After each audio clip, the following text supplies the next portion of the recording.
highlight that the Primary School Inspectorate Division and the Quality Assurance Division of my ministry are carrying out an exercise to determine the curriculum coverage by each school. A technical committee has been set up to work on measures to be taken to make up for the loss of instructional time. This committee will include all relevant stakeholders and will have to come forward with appropriate recommendations. Yes, Mr. Speaker, I have a few supplementaries on this issue, as this is a very important one. Can I ask the Honourable Minister, what measures were taken by her ministry for students that did not have access to the required technology to attend online classes for the recovery of lost school hours? Mr. Speaker, sir, following the close down of schools last year, the Ministry of Social Integration has come up with a policy of providing tablets to all students of grades 10 to 13 who are on the Social Register of Mauritius, and also to provide internet connectivity to all these students. Mr. Speaker, according to my information, there is rather a high rate of percentage of students who did not attend online courses. Of course, it's my information, but can I ask the Honourable Minister if she has the actual figures? Mr. Speaker, sir, this was indeed the case during the first confinement. But this time, all the students who are on the Social Register of Mauritius, whose parents are on that register, have been provided with tablets. Now, at the level of each school, the heads of school are monitoring the situation, and all teachers are to submit the names of students who are not following the online classes to the rectors so that they may inform the parents of these students. In relation to the COVID-19 pandemic, for students, I know it is not directly related to the question, but if the Honourable Minister would be agreeable to reply to this one, because this is an important information that the House and the nation would like to know. For students above 18 years old, but who had not had the opportunity to get vaccinated, can I ask the Honourable Minister what is the status of those students? Mr. Speaker, sir, all students who haven't been vaccinated are being asked to go to the special medical panel at the level of the Ministry of Health, and they are being provided with, you mean to say those who are exempted? Already at the age of 18, but had not had the opportunity to be vaccinated or could not be vaccinated for some medical reason. As far as the schools are concerned, we haven't had any cases of students not being admitted because of lack of vaccination card. Now, at the level of the university, we have already provided the facilities for them for vaccination, and those who cannot be vaccinated for a specific health condition, they are being provided with the exempt card from the Ministry of Health. Question, Mr. Speaker. Currently, our school are working 2 days for lower classes and 3 days for higher classes. Can I ask the Honourable Minister, when does she expect for things to get back to normal? That is a 5-day working class.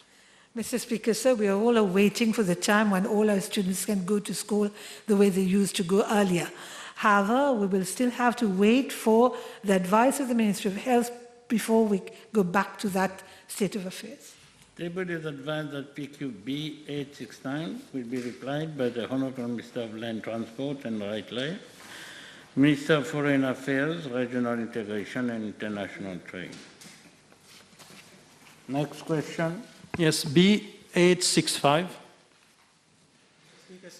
Mr. Speaker, sir, the Portray Central Market Renovation Project concerns the upgrading of the wing housing the fish, meat and poultry section, and its renovation is long overdue. The Central Market, in addition to being located in the buffer zone of the Upper Vasigat World Heritage Property, is also a heritage building. Accordingly, all proposed development within the buffer zone requires a prior clearance of UNESCO. The Ministry of Arts and Cultural Heritage has appointed a consultant in February 2021 to carry out an overarching heritage impact assessment and a visual impact assessment for projects falling into the buffer zone. In this connection, the consultant is carrying out regular meetings with the relevant stakeholders, including the Municipal City Council of Port Louis, for the renovation of the fish, meat, and poultry section. Mr. Speaker, the start of the renovation work will depend on all the work will start depending on upon all the clearance being obtained from UNESCO. Mr. Speaker, as rightly pointed out by the Honourable Vice Prime Minister, the renovation of the central market of Port Louis is long overdue. In fact, my first PQ to this matter dates back to 5th July 2016. And since then, almost every year, I have come with a PQ to this House.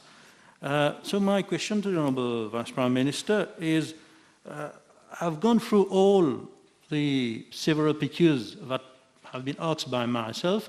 It's only last year that it came to our knowledge that we need a heritage impact assessment. And before that, there was no question of this cultural heritage, because it's only a renovation of the market, inside the market. So can I ask the Honourable Vice Prime Minister, why is it after 5 years that this is on the table, and this is also delaying the renovation of the project, of the market? Actually, this renovation, even if it's a renovation, it requires the authorization from UNESCO because it falls in the buffer zone, Mr. Speaker, sir.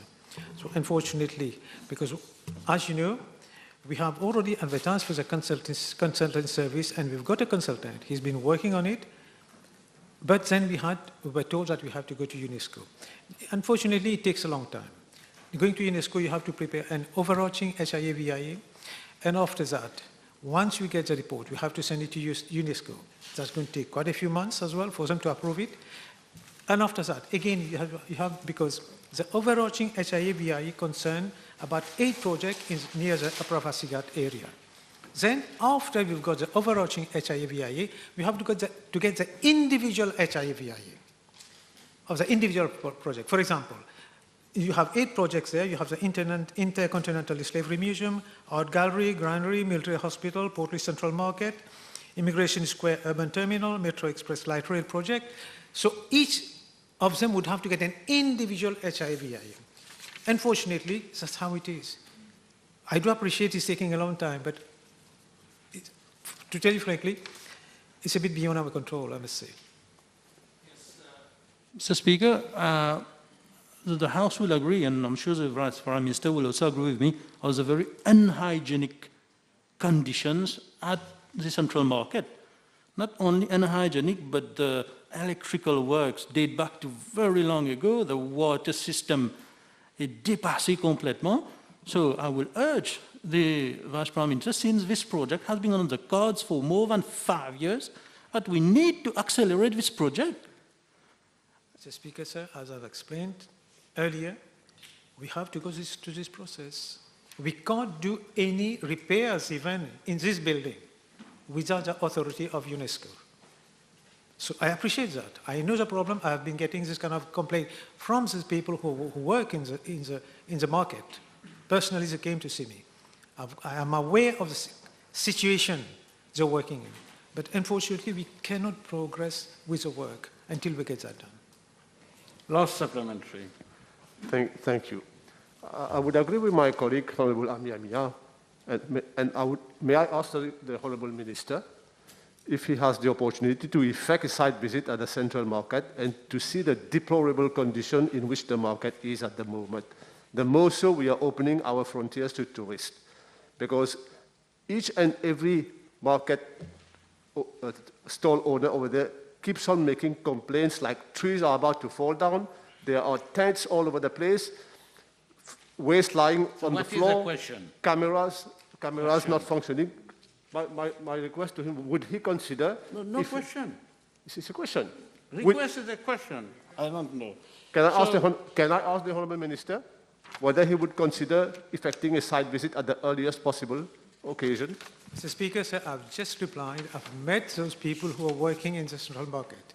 I've got this complaint. I know about the complaint, and I've explained to them. Unfortunately, it's going to take time. It's just beyond our control. I've explained because we have to get the UNESCO clearance before we do anything. So that's why we are taking time. I do appreciate the situation. I do appreciate, because I've met these people working there in person. So it's not a question I'm not aware of it. But that's how it is, unfortunately. It's going to take at least minimum, maybe about 9 to 1 year before we can get the whole clearance to do any work. That's the minimum. Next question. Yes, B866. Monsieur le Président, le Solidarity Levy a été introduit lors de l'exercice comptable 2017-2018. Avant cette date, et depuis le 1er juillet 2007, le régime fiscal mauricien était basé sur l'imposition des revenus des personnes physiques à un taux unique de 15%. Ce taux était applicable à tous les contribuables, quel que soit leur niveau de revenu. Afin d'assurer plus de justice sociale, il était impératif de rendre notre système d'impôt sur le revenu progressif.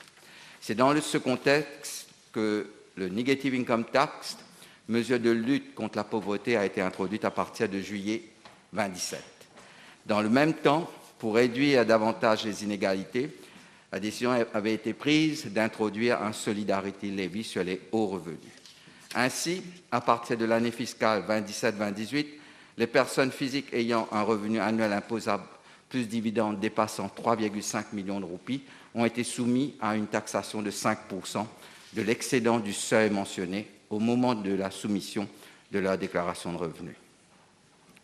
L'année suivante, c'est-à-dire à partir de l'année fiscale 2018-2019, il a été décidé de réduire la charge fiscale des personnes à revenus moyens et de rendre notre système d'impôt sur le revenu des personnes physiques plus équitable. Le taux de l'impôt sur le revenu a donc été réduit de 15% à 10% pour les personnes gagnant un maximum de 50 000 roupies par mois. Monsieur le Président, l'aide aux personnes vulnérables, la réduction de la charge fiscale pour les personnes à faible revenu et l'imposition de ceux qui ont les moyens ont toujours été la pierre angulaire de nos réformes. Ces principes ont également prévalu lors de l'introduction du Wage Assistance Scheme et du Self-Employed Assistance Scheme afin de protéger les moyens de subsistance des travailleurs affectés par la pandémie de la COVID-19.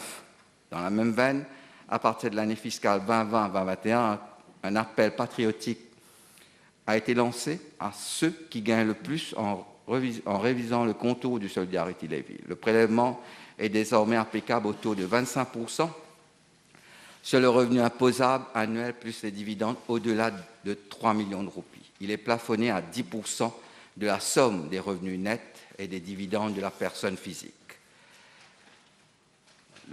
La Mauritius Revenue Authority m'a informé qu'un montant total de 3,46 milliards de roupies a été collecté au titre du Solidarity Levy depuis son introduction jusqu'au 30 juin 2021. Un peu plus de précision, en juin 2018-2019, il y avait 2830 individus qui avaient contribué à cet impôt et le montant collecté était de 614 millions de roupies. En 2019-2020, il y avait 3052 individus qui avaient contribué à cet impôt et le montant collecté était de 787 millions de roupies. Et en 2020-2021, il y avait 3338 individus qui avaient payé cet impôt et le montant collecté était de 2 milliards 57 millions. Merci, Monsieur le Président. Next question. B867.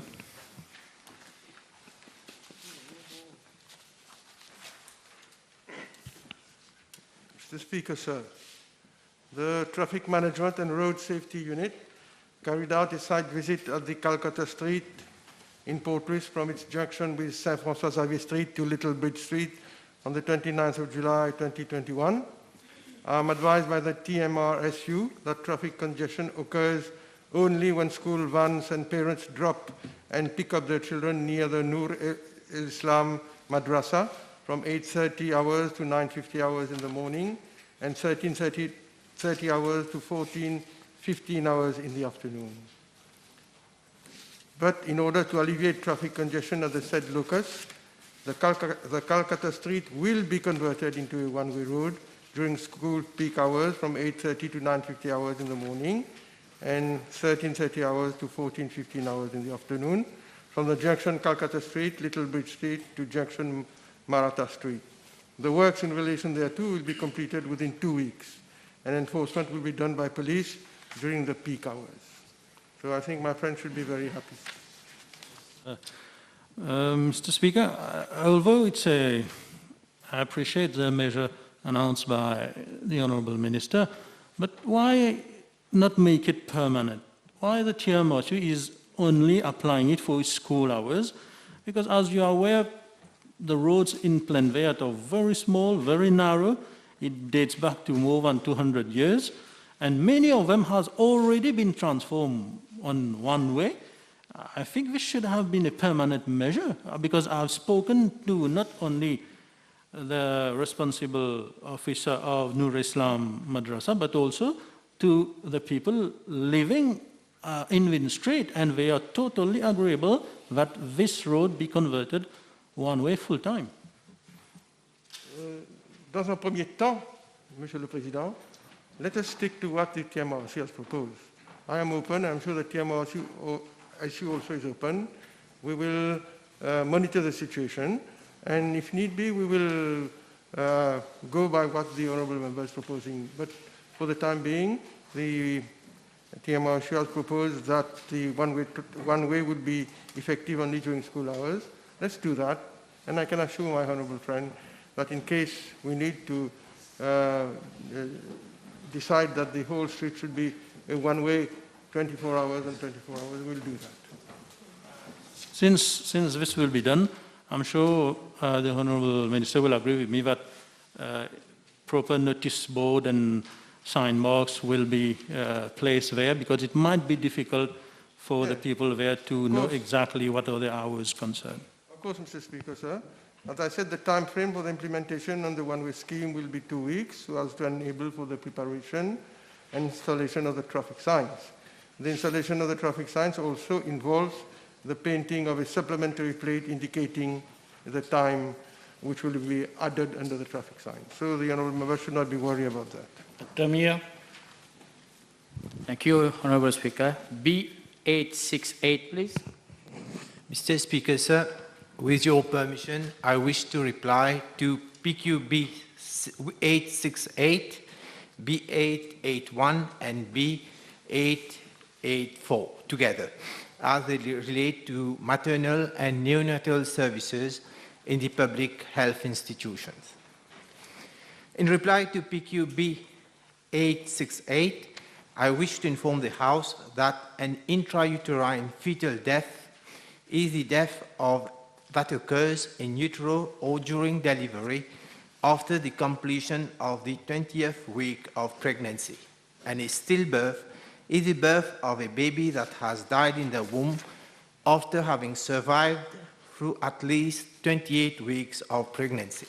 Mr. Speaker, sir, over the past 3 years, that is from 2018 to 2020, there were 3 cases of intrauterine fetal deaths and 253 stillbirths in our hospitals. In 2018, there was 1 intrauterine death at G2 Hospital and 1 at SSR Hospital. And stillbirth, 30 at G2 Hospital, 14 SSR Hospital, 13 Bruno Chong Hospital, 6 Nehru Hospital, and 15 Victoria Hospital. In 2019, there was 1 uterine death at SSR Hospital and stillbirth, 26 G2 Hospital, 16 SSR Hospital, 13 Bruno Chong Hospital, and 17 Nehru Hospital. 21 Victoria Hospital also. In 2020, there was no case of intrauterine death in our 5 regional hospitals. However, there were 31 stillbirths at G2 Hospital, 21 stillbirths at SSR Hospital, 10 stillbirths at Bruno Chong Hospital, 11 stillbirths at Nehru Hospital, and 9 stillbirths at Victoria Hospital.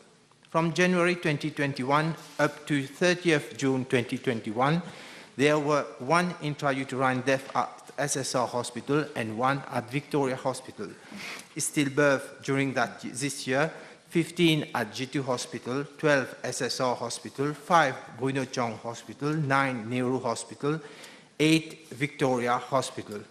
Mr. Speaker, sir, with regard to part A of the question, I am informed by the Commissioner of Police that from 2018 to 30th July 2021, there were 10 cases of intrauterine fetal death and stillbirths reported to the police for inquiry. Of the 10 cases, 6 have been classified and 4 cases are still under inquiry. I wish to inform the House that there was no formal complaint for 2018. For 2019, 1 case of stillbirth and 1 case of spontaneous abortion and 2 cases of intrauterine fetal death were reported to my ministry following complaints from the aggrieved parties. Mr. Speaker, sir, I am also informed that after the investigation, the reports were submitted to my ministry and 1 case was referred to Medical Council as the committee was of the view that there was medical negligence. Regarding cases for 2020, my ministry was notified about an alleged case of a stillborn baby. The said case has been referred to the MNSA and is currently being investigated, and a report will be submitted shortly. For 2021, 2 cases of stillbirth have been the subject of an investigation at the level of the Medical Negligence Standing Committee. 1 report has already been finalized and referred to Medical Council. As for the 2nd case of stillbirth, the Medical Negligence Standing Committee is presently investigating into it. Mr. Speaker, sir, as regard to part B of the question, I wish to inform the House that in 2019, there were 8,381 live births and 94 stillbirths in the public hospital. That is 1.1% of stillbirth, compared with 3,639 live births and 36 stillbirths in the private health institution, representing 1% of stillbirth.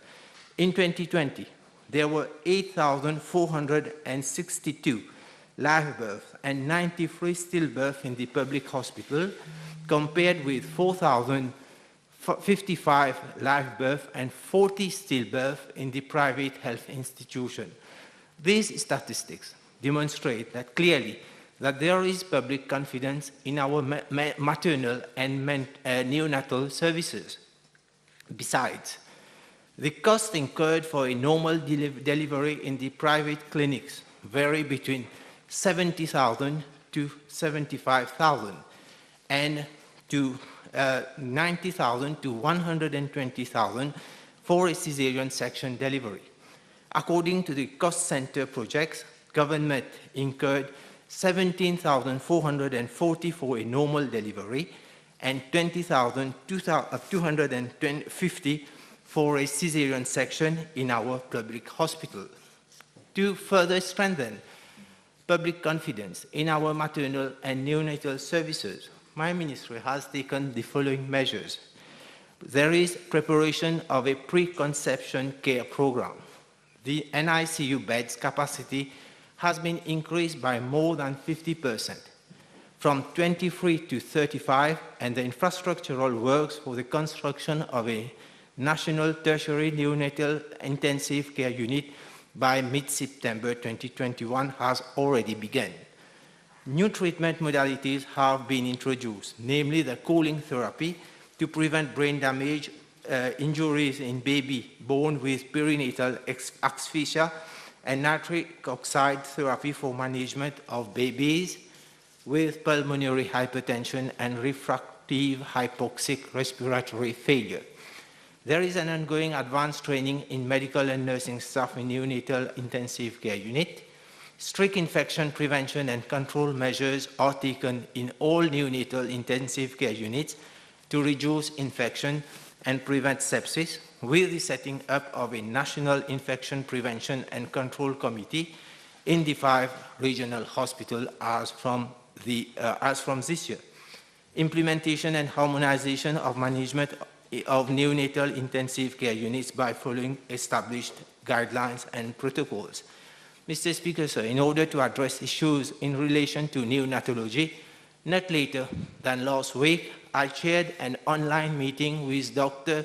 Simpson Clark, who is a neonatal consultant and the Vice President for Policy at the Royal College of Pediatricians and Child Health in UK.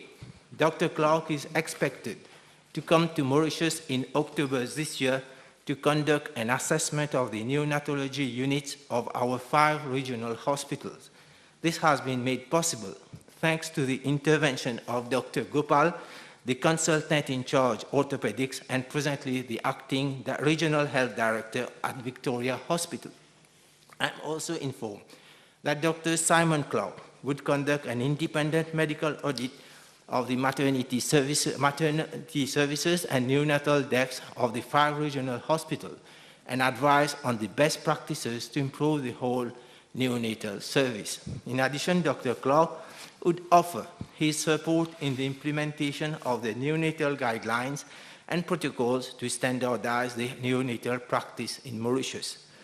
Mr. Speaker, sir, in reply to PQ B881, I wish to inform the House that in February 2019, a committee of inquiry was set up by government to inquire into cases of maternal death in Mauritius.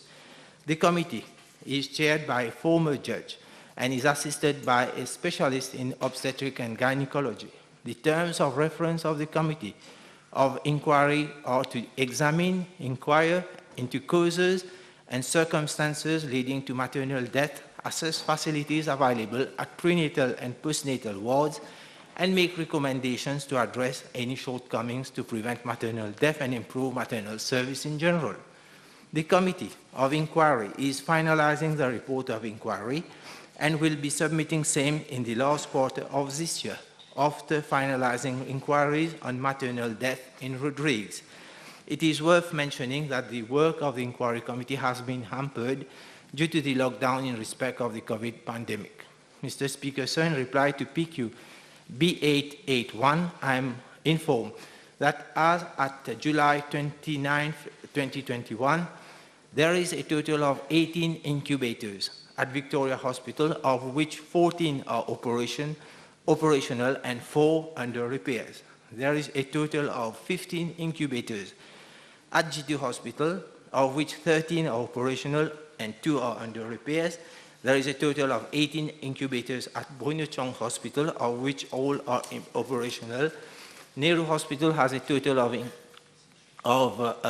12 incubators, of which 9 are operational and 3 are under repairs. There is a total of 9 incubators at SSR Hospital, of which 8 are operational and 1 is under repair. I'm further informed that as compared to 40 incubators in 2016, there are now a total of 72 incubators in all regional hospitals. Mr. Speaker, sir, I wish to inform the House that my ministry has already procured 20 infant incubators this year with warmers which have been distributed as follows: 10 to the new National Tertiary Neonatal Intensive Care Unit at Victoria Hospital, 6 at G2 Hospital, 1 at Nehru Hospital, 1 at Bruno Chong Hospital, and 2 for SSRN Hospital. Mr. Speaker, sir, my ministry has also procured 14 neonatal closed incubators with integrated pulse oximeter, which would be used at 4 level 2 neonatal and intensive care unit. The 14 new neonatal closed incubators have been distributed as follows: 5 to Victoria Hospital, 5 to G2 Hospital, 2 to Nehru Hospital, and 2 to SSRN Hospital. Thank you, Minister, for your detailed answer, and surely I do welcome Professor Simpson Clark from the Royal College of Pediatricians, whom I'm sure will do a very brilliant job when he comes over. The increasing number of preterm and extreme preterm babies do surely add to the number that you have given us over the last 5 years as concerns in intrauterine death and stillbirth. Can I have from the Minister why the Ministry is now, only this week, convening a meeting to be organized with regard to put a protocol in place with regard to gestation viability of these babies who have to be considered for active resuscitation and treatment, which I'm sure is very long overdue for our clinicians in the hospitals. Thank you. Mr. Speaker, the protocol has been worked out since in the beginning of this year. Now, concerning this week, last week we have a meeting with Professor Simpson-Clark. It's based mostly because of the opening of the borders, and then we can arrange his visit in Mauritius. Merci, Monsieur le Président. Le ministre peut-il informer la Chambre s'il a reçu une lettre de Madame A de Taillac, dont les triplés sont morts à l'hôpital de Rosebel le 18 avril et le 19 avril, sur le fait que ces deux bébés lui sont restés dans le ventre après 24 heures du premier accouchement, alors que l'hôpital aurait dû provoquer cet accouchement par césarienne. Est-ce qu'il compte entamer une enquête à partir de la lettre envoyée par Madame A? Mr. Speaker, sir, I am aware of this case, and the inquiry, the Medical Negligence in Standing Committee, is already inquiring on this case.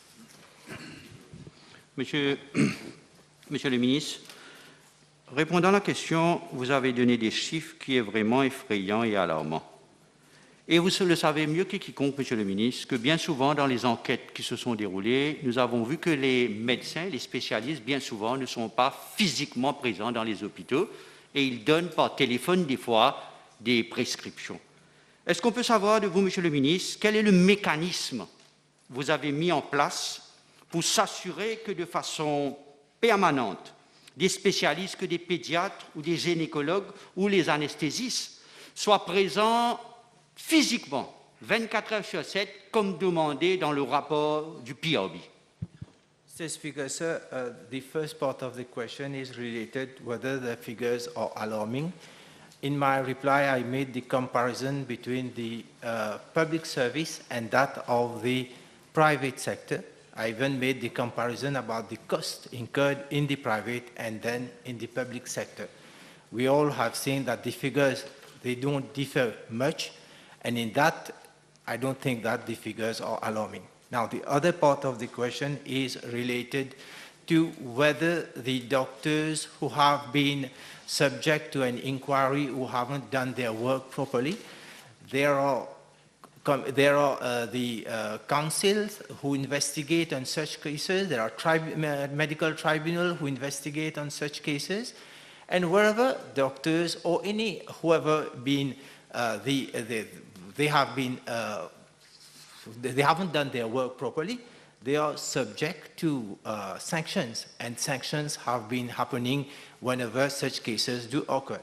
Now, as part of the third part of the question, Honourable Member, rest assured that the Ministry is working on the implementation of having doctors, especially gynecologists and pediatricians, to be in the hospital.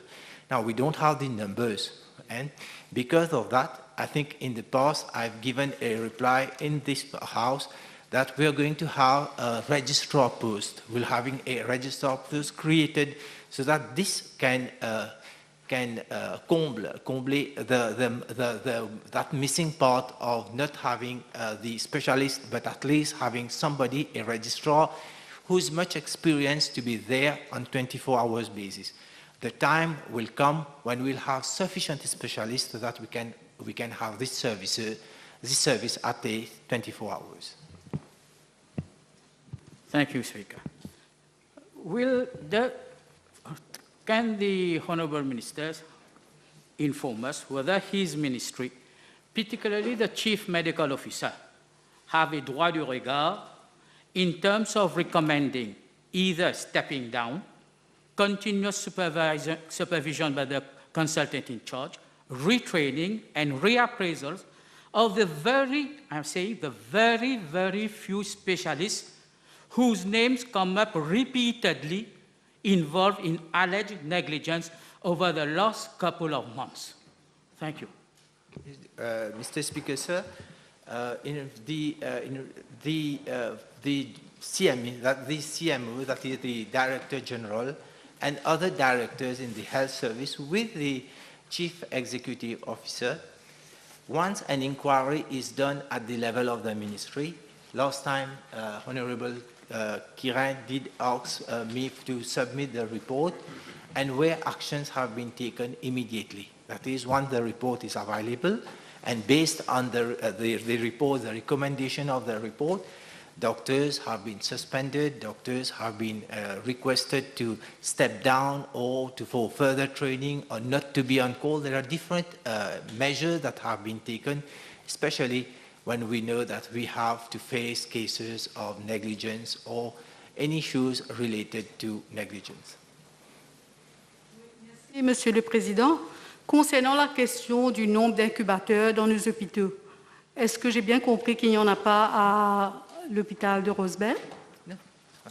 Yes, there are incubators at the Nehru Hospital. I think I've mentioned it in my reply that at Nehru Hospital we have 12 incubators. Yes, Nehru Hospital has a total of 12 incubators, of which 9 are operational or 3 are awaiting repairs. I understand that you have read on newspapers or getting information. Please come to me, I will confirm it, I'll give you the right information. Excusez-moi, Monsieur le Président, je n'ai pas lu dans la presse, c'est la dame elle-même qui m'en a parlé. Donc c'est pourquoi je pose la question. Pourquoi vous me dites, le ministre vient de me dire qu'il y a ou plusieurs incubateurs à l'hôpital Nehru. Pourquoi dans ce cas, le 3e bébé de la Madame a dû être transporté de Rosebel à Flac? Because, Mr. Speaker, the answer is so simple. Other incubators, there are other babies in those incubators. Next question. You have a last one? That would be a last one. Sorry? You can put your last supplementary. Donc je disais, j'ai oublié. C'est pas grave. Team. E869. Mr. Speaker, sir, with your permission, I shall reply to this question. I presume that the honourable member is referring to the combined 20th to 23rd periodic reports on the International Convention on the Elimination of All Forms of Racial Discrimination. In view of the fact that the combined 24th, 25th periodic state reports were submitted in June 21 and no recommendations have been received as yet. It is to be noted, sir, that the state report was submitted to the Convention on the Elimination of All Forms of Racial Discrimination Committee in July 2017. The review was held in August 2018 and the concluding observations and recommendations received in September 2018. Cabinet was apprised of the concluding observations and recommendations and decided in September 2018 to set up a ministerial committee to look into same as issues would have a far-reaching bearing on the social fabric of the Mauritian society. The committee was chaired by the Honourable Mrs. Jiwa Doriaou, then Vice Prime Minister, Minister of Local Government and Outer Islands, Minister of Gender, Equality, Child Development and Family Welfare, and was composed of Honourable Mrs. Dukan Lachman, Minister of Education and Human Resources, Dr. Honourable Mr. Asnu, the then Minister of Health and Quality of Life, Honourable Mr. Gobin, Attorney General, then Minister of Justice, Human Rights and Institutional Reforms, Honourable Mr. Sinatambu, the then Minister of Social Security, Honourable Minister Wong, the then Minister of Social Integration, and Honourable Jagru, the then Minister of Housing and Lands, and Honourable Boissaison, then Minister of Civil Service and Administrative Reforms. The Ministerial Committee reviewed all the 26 recommendations made by the third committee and reached the conclusion that certain of the recommendations should not be implemented. Cabinet agreed thereon. The reasons for the non-implementation of the recommendations, as well as the status report of what the state has achieved since the last review, are incorporated in its combined 24th and 25th periodic reports covering period July 2017 to May 21. Same has already been transmitted to the third committee and is available on both the website of the Office of the High Commissioner for Human Rights and that of the Human Rights Division of my ministry. The reasons as to why certain recommendations made by the committee following the last review will not be implemented are inter alia, that disaggregated data by ethnicity are not kept as a rule, as it goes against national unity and nation building in a rainbow nation which the government believes in and fosters. B, the Republic is a land of immigrants, everyone is equal, as such special measures are implemented for all vulnerable groups irrespective of their race or ethnicity. C, given that Mauritius is geographically small and is among the most densely populated island states, it has limited resources to provide the core basic services that will be required to migrant workers and members of their families. And lastly, there are presently adequate avenues of redress in the Mauritian legal systems against violation of human rights. Thank you, Mr. Speaker. Sir, the Committee on the Elimination of Racial Discrimination in its concluding remark stated, and I quote, paragraph 6, the committee regrets the state party's persistent position not to collect data disaggregated by ethnicity, which in the view of the committee impedes the assessment of the enjoyment of human rights by different ethnic groups present in the state party. Doesn't the Honourable Minister agree that the reason why the government does not want to collect these data is precisely because it will demonstrate an unequal enjoyment of certain rights under the Convention as far as employment, education, health, and housing issues are concerned, as has been claimed again and again by Affirmative Action in its report to the United Nations? I don't think we subscribe on this side of the House to the proposal that any component does not have effective access to employment, adequate housing, healthcare services, or pensions, or employment, Mr. Speaker, sir. No, we do not subscribe to this view, but this question of keeping the disaggregated statistics can be replied by the fact that we do not keep such records because we would think that this is stigmatizing components of our society. Keeping such data, Mr. Speaker, will be against national unity. We are a land of immigrants, Mr. Speaker, sir. We came to this island as slaves, merchants, or laborers. We are equal in the Republic of Mauritius. And special measures we know are implemented for vulnerable groups of all components of this society, irrespective of their race or ethnicity. And the Republic of Mauritius favors nation building and not division, Mr. Speaker, sir. I'm glad to hear the Honourable Minister say what he's saying now, because when he was in the opposition, that was not the language he was saying.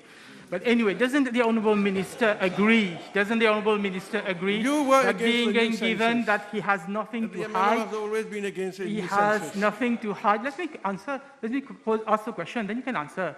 Being given that the government has nothing to hide, will he publish, so that everybody knows, all the appointments that has been made by this government when it comes to appointment of board members, chairperson, which is not under PSC, but is done by minister, by cabinet, so that everybody in Mauritius can see what is the equal opportunities, equal enjoyment of rights as far as employment is controlled. Mr. Speaker, sir, there was a recommendation to that effect.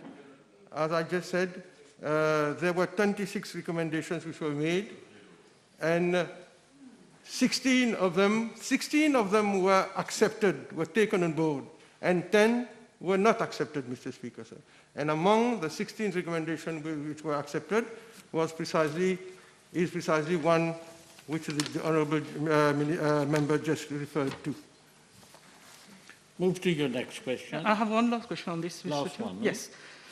Under paragraph 29 of the committee's recommendation, the committee recommends that the state party takes necessary measures to confer to the Creole language the status of national language with a view to facilitating its use in the administration, judicial and education systems and preventing the social exclusion of those who are of Creole speaking only.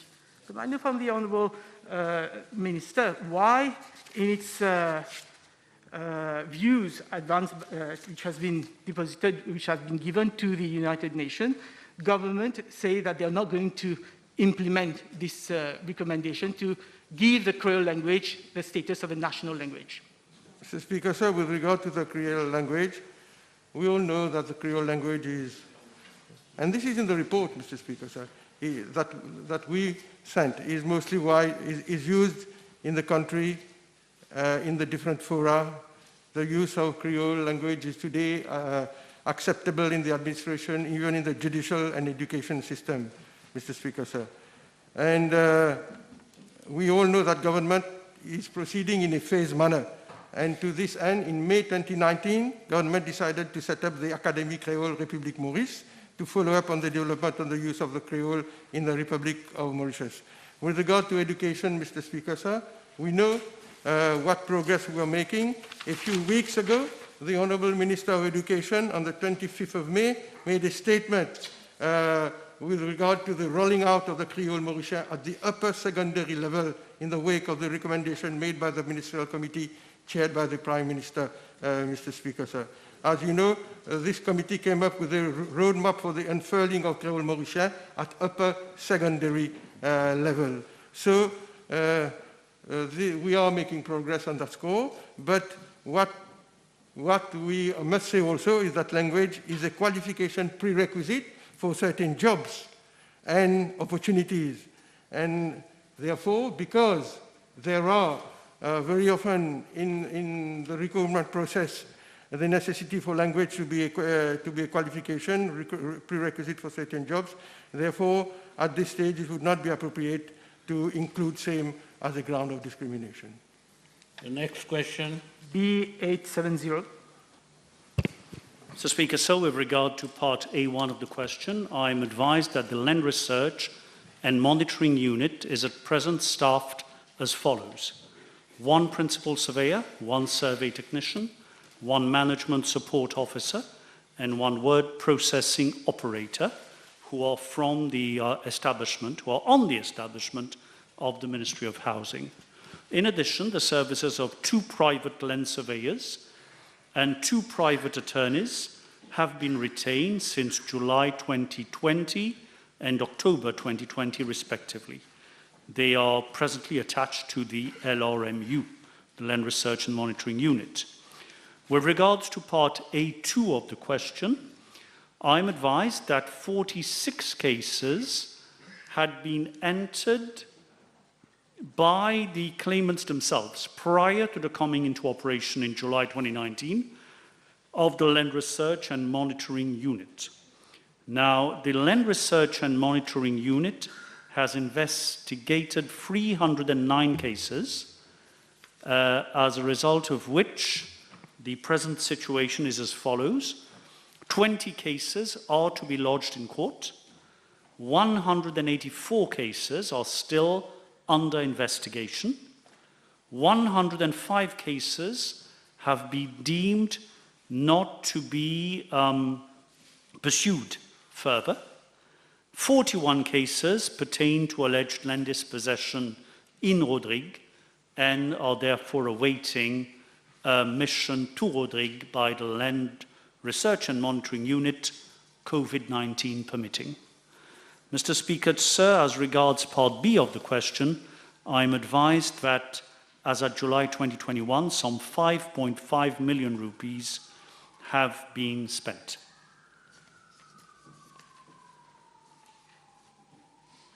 Thank you, Mr. Speaker, sir. May I know from the Honourable Deputy Prime Minister the names of the 2 attorneys and 2 land surveyors and the terms of their appointment, how much they are paid? Certainly, Mr. Speaker. I'm grateful to the Honourable Gentleman for giving me the opportunity of providing information on this issue. Now, as regards the, let's see now, the surveyors, Now, there was a request for proposal. There was an advertisement in September 2019. This could not go ahead as the land surveyors were not interested. Then in March 2020, there was another request for proposal, whereby 45 sworn land surveyors registered with the Professional Land Surveyors Council were invited to submit their applications according to certain criteria. 6 responded. 3 were selected in July 2020. They are Mr. Vinod Siban, Mr. Abdul Razak Bahadur, and Mr. Ricardo Ramia Isabel. Mr. Ricardo Ramia Isabel eventually resigned from the Land Research Monitoring Unit in December 2020, and attempts to replace him have so far proved unsuccessful. But we shall certainly try again. These land surveyors are on a contract basis, of course. I just want to see whether I have the information concerning the land surveyors.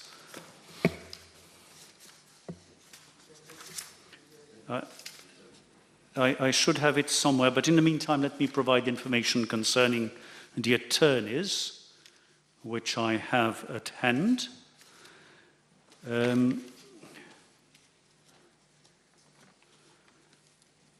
Maybe you can produce it at a later stage. Yes, well, the attorneys are Mr. Sibalak and Mr. Ramputab, who were retained in October 2020, and they have an all-inclusive allowance of 85,000 rupees per VAT for 20 hours of work per week. And I undertake to provide information concerning the surveyors. Honourable Deputy Prime Minister mentioned that only 5.5 million rupees has been spent when we know that an amount of 50 million rupees had been earmarked in the budget for the Land Research and Monitoring Unit. Doesn't the Honourable Deputy Prime Minister agree that there is a need to beef up that monitoring unit so that the money is there? Now we need to have more people so that there is more cases being lodged, because according to him, there's only 20 cases that has been considered in that current year. Mr. Speaker, the issue is a complex one. I share the frustration of the honourable gentleman at the pace at which we are progressing. It's very complex because the report of the Truth and Justice Commission has to be analysed. Each of these alleged land dispossession cases has got to be scrutinised and all the relevant information obtained. The heirs of the owners have got to be found out and liaised with in their individual capacity to have their testimony and get the documents in their possession. Searches have to be carried out at the Registrar General's Department to obtain title deeds and land survey reports and plans. Site visits have to be effected to gather information concerning neighbours and people in the know. The rapport de constat has to be established to get all the relevant information. So a lot of time goes into this preliminary work, which does not entail major expenses. It is being done by the officers involved already. The key issue concerning expenses will come when cases are to be lodged in court. Now, my ministry is presently addressing this matter, which is a policy matter, as to how we proceed once plaints with summons have been drafted by the attorneys. Last supplementary? It's okay. You don't have. Next question. 871.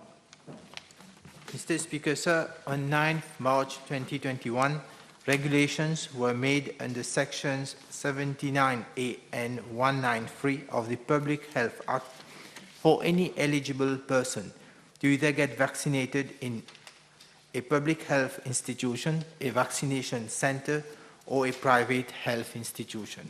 Following inspection by the National Pharmacovigilance Team of my ministry and recommendations made thereon as to the infrastructure and equipment in place, 9 private health institutions were provided authorization to start administration of the COVID-19 vaccines. Mr. Speaker, sir, I'm informed that as of 28 July 2021, 73,000 doses of vaccines for first dose administration and 60,660 doses for second dose administration have been provided to the 9 private health institutions as follows: 10,250 doses of Covishield for first dose administration and 9,520 doses for second dose administration, 14,250 doses of Covaxin for first dose administration and 13,140 doses for second dose administration, and 48,500 doses of Sinopharm for first dose administration and 38,000 doses for second dose administration. Thank you, Mr. Speaker. Sir, may I know from the Honourable Minister, what has been the criteria used for allocating the number of doses between the various private health institutions? Because he has not answered my question, which was to give the number of vaccines received by each private health institution. So what was the number of vaccines received and what was the criteria to give to each private health institution? Mr. Speaker, sir, all the private health institutions have been given the same amount of doses in the first instance, depending upon their administration of the vaccines. Then another batch of vaccines have been supplied. So it all depends upon the number of doses that they have already been administered, and then the ministry make provision to give them additional doses. And in the circumstance that they have to give all the information that they have already used the batch that have been given to them in the previous batch given to them. Each private health institution charges a fee for vaccination of 300 rupees per dose.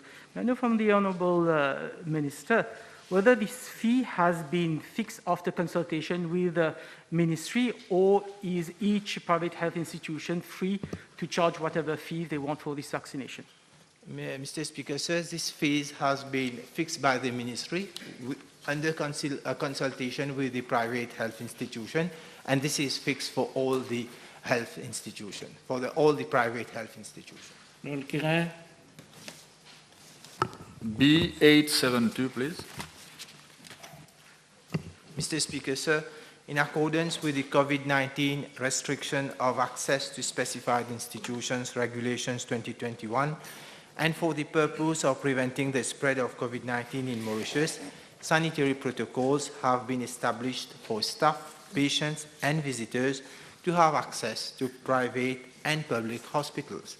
Therefore, in order to attend to their place of work in either a private or public hospital, each staff must produce his COVID-19 vaccination card certifying that he has been vaccinated with the COVID-19 vaccine.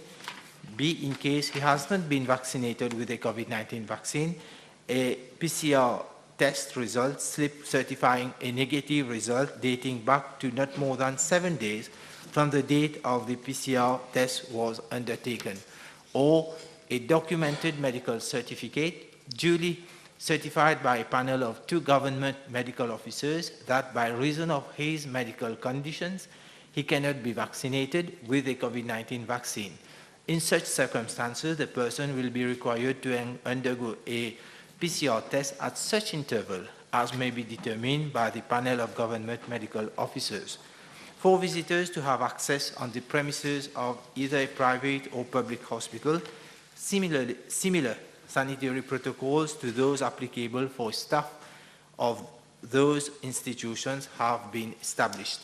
Mr. Speaker, sir, on the other hand, a person visiting a private or public health institution for medical treatment or for the purpose of procuring medicine will not be required to produce proof of vaccination or a negative PCR test. Similarly, no documentation will need to be produced by one other accompanying person.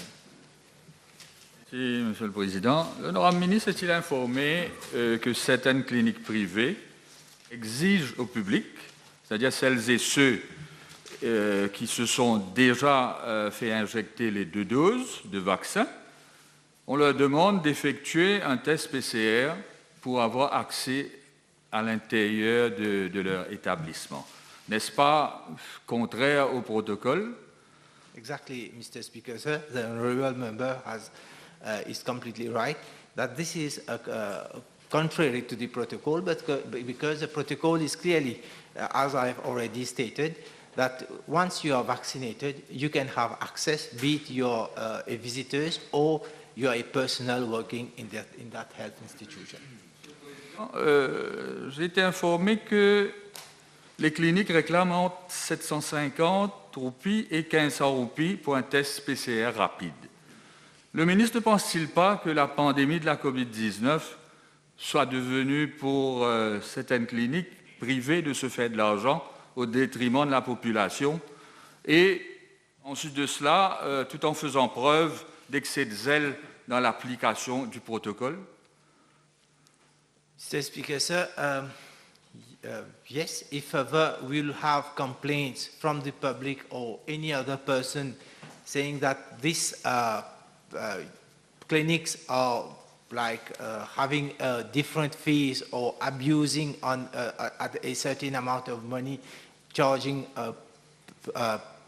patients or somebody who attended those clinics with, especially for rapid antigen test, the ministry obviously will have to work on it, how again to fix a certain price. So far the PCR test is concerned, generally in all the clinics, compared to what the Ministry of Health is also providing PCR test against payment, the price for PCR test against payment compared to the clinics is more or less the same. Last supplementary. Next question. E873, please. Mr. Speaker, sir, all persons tested positive for COVID-19 are taken to the new ENT hospital or a designated center, including dedicated hotels, senior citizens recreational center, and other institutions to receive treatment. As at now, there are 8 hotels institutions catering for such patients. In addition to the above, persons who have been in direct contact with positive patients are admitted to quarantine centers. As at now, 13 hotels institutions are being used for quarantining these persons. Moreover, provision has also been made for quarantining of incoming passengers. At present, 10 hotels have been designated for this purpose. Mr. Speaker, sir, treatment centers and quarantine centers are made available to my ministry upon request to the Ministry of Tourism. Accordingly, the Mauritius Tourism Promotion Authority acts as a facilitator and provides a list of hotels that can be designated as treatment or quarantine centers. These hotels are thereafter inspected by the Public Health Inspectorate of my ministry, and following recommendations submitted thereon as to their suitability, arrangements are made under the Quarantine Amendment Number 3 Regulations 2020 to designate the hotel as a treatment or quarantine facility. Therefore, the question of overcrowding doesn't arise, as hotels are promptly being made available upon request to the Ministry of Tourism. Président, j'ai bien écouté la réponse du ministre, mais d'après les informations qui me sont parvenues, cela laisse comprendre que les centres de quarantaine sont bondés. Et je vais dire pourquoi. Car dans certains cas, il y a 2 patients qui ne se connaissent même pas, qui sont contraints de partager la même chambre et de surcroît, Monsieur le Président, le même lit. De ce fait, le ministre peut-il confirmer ces informations et nous dire s'il trouve cette situation acceptable? Mr. Speaker, sir, the treatment facilities, that is the hotels who have been converted to treatment facilities, they can have 2 patients, that is in one room they can have 2 patients in that same room. Now, what happens when there is a patient at night that the contact tracing, the rapid response team has already taken him to a treatment center, and for that overnight, we have to accommodate that patient pending the availability of other rooms or the next day. This happens occasionally in some circumstances. Now, about sharing the same room, usually, whenever we have treatment facilities where we have the staff of the same company, that is people that have been working in same places, they have been given in the same room. They have been allowed to stay in the same room. Otherwise, people who are, maybe it may happen that they have to stay for a few hours by the time rooms are made available so that patients can be accommodated in other rooms. Thank you, Mr. Speaker, sir. Can we know from the Honourable Minister whether is his ministry planning any change in the protocol, that is, what is being done compared to what is being done overseas, people staying at their own place of residence and having online regular checkups with their doctors, given that, as I have heard from his previous interventions, that most of the people are asymptomatic and not getting any serious problems from the start of their admission to the end. Thank you. Mr. Speaker, sir,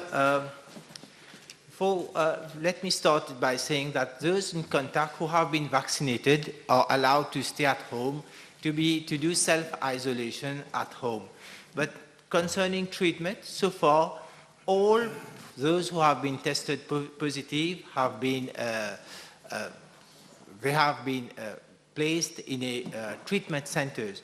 Now, obviously, now it will be a time because we have many asymptomatic cases, and especially that many of our patients have already been,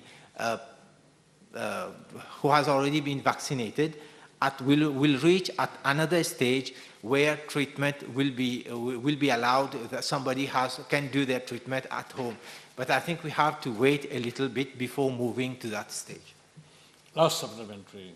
Monsieur le Président, je dois rappeler à la Chambre, à l'honorable ministre, que dans ma première question supplémentaire, j'ai fait référence aussi à 2 personnes, 2 patients partageant le même lit. Pas uniquement la même chambre, mais aussi le même lit. Mais passons. Monsieur le Président, l'honorable ministre a-t-il pris connaissance des doléances et les craintes exprimées par le personnel soignant par rapport au manque d'effectifs consécutifs au nombre important de cas positifs enregistrés ces dernières semaines? Mr. Speaker, sir, there is no, you don't have to be to be afraid of cases. We all know that COVID-19, we know the treatment modalities clearly now. We also know that once you are vaccinated, you are protected. You will not develop severe form of the diseases. The question that medical personnel are frightened about COVID positive, it's no longer that case what we were last year in 2020. Now, again, the staff, deployment of the staff, more cases means more treatment centers, deploying more staff. This is the situation that we are dealing with. I think there is a question that will come next. The next question will be on this only. I will reply. I will give all the answers. The answers. Move to your next question. B874, please. Yes, sir. I'm informed that the Serge Alfred swimming pool is not operational. The temperature sensors of the boiler system of the swimming pool have been damaged by rodents and needs to be replaced. However, the model of sensors required for the system is not available on the local market. A supplier has been solicited for the new sensors. The sensors would be available in 6 weeks. Mr. Speaker, the temperature sensors are required to control the heating process of the swimming pool. Therefore, pending the replacement of the sensors, the swimming pool is closed. Président, l'honorable ministre doit le savoir, hein, plus de 62 millions ont été dépensés dans la rénovation de cette infrastructure dans le sillage des derniers Jeux des îles. De ce fait, peut-il nous dire comment des problèmes qui ne datent pas d'hier, qui datent de plusieurs années, notamment la chaudière qui ne cesse de tomber en panne et le système de débordement d'eau défectueux sont toujours d'actualité? Monsieur le Président, comme je viens de le dire dans ma réponse, le problème actuel auquel nous faisons face, c'est le boiler system, donc pour le chauffage de la piscine. Et donc les câbles électriques de ce système ont été endommagés. Le boiler en lui-même, il fonctionne bien, c'est juste au niveau des câbles électriques, des sensors, et donc nous allons remplacer ces sensors. Et pour rappel, le boiler ne faisait pas partie de la rénovation de la piscine dans le cadre des Jeux des îles. C'était pas ça. Monsieur le Président, le ministre peut-il nous dire pourquoi la proposition du MSC faite au club de la région de Beaubassin pour utiliser entre-temps la piscine de Côte d'Or a été annulée en moins d'une heure après, selon les informations qui me sont parvenues? Et y a-t-il d'autres alternatives que propose le MSC à ces clubs? Monsieur le Président, le MSC a voulu trouver une solution par rapport aux clubs qui ont besoin d'utiliser, surtout de s'entraîner.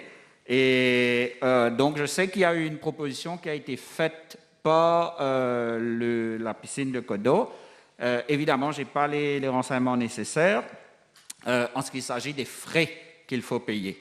Donc, bien sûr, cela coûte, il faut payer, parce que je sais aussi que les clubs ont des membres qui payent leur monthly ou annual fee. Et donc, c'est juste une question de fee. Et je ne sais pas s'ils sont tombés d'accord sur le montant payé ou pas. Mais il y a d'autres alternatives qui sont là, disponibles à différents clubs. Speaker, sir, the Minister has already replied. Next question. B875, please. Mr. Speaker, sir.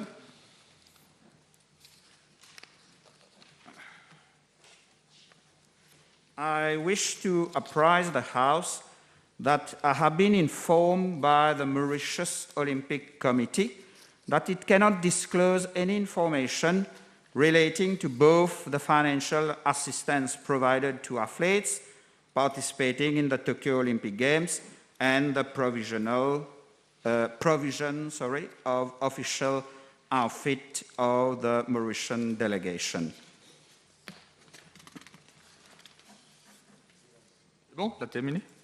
Monsieur le Président, j'ai en ma possession une lettre du COM, Comité olympique mauricien, en date du 12 mai 2021, dans laquelle est indiqué qu'une somme totale de 900 000 roupies sera allouée à l'ensemble des athlètes mauriciens qui vont participer, et qui participent d'ailleurs, aux Jeux olympiques, et que la somme sera divisée équitablement entre eux.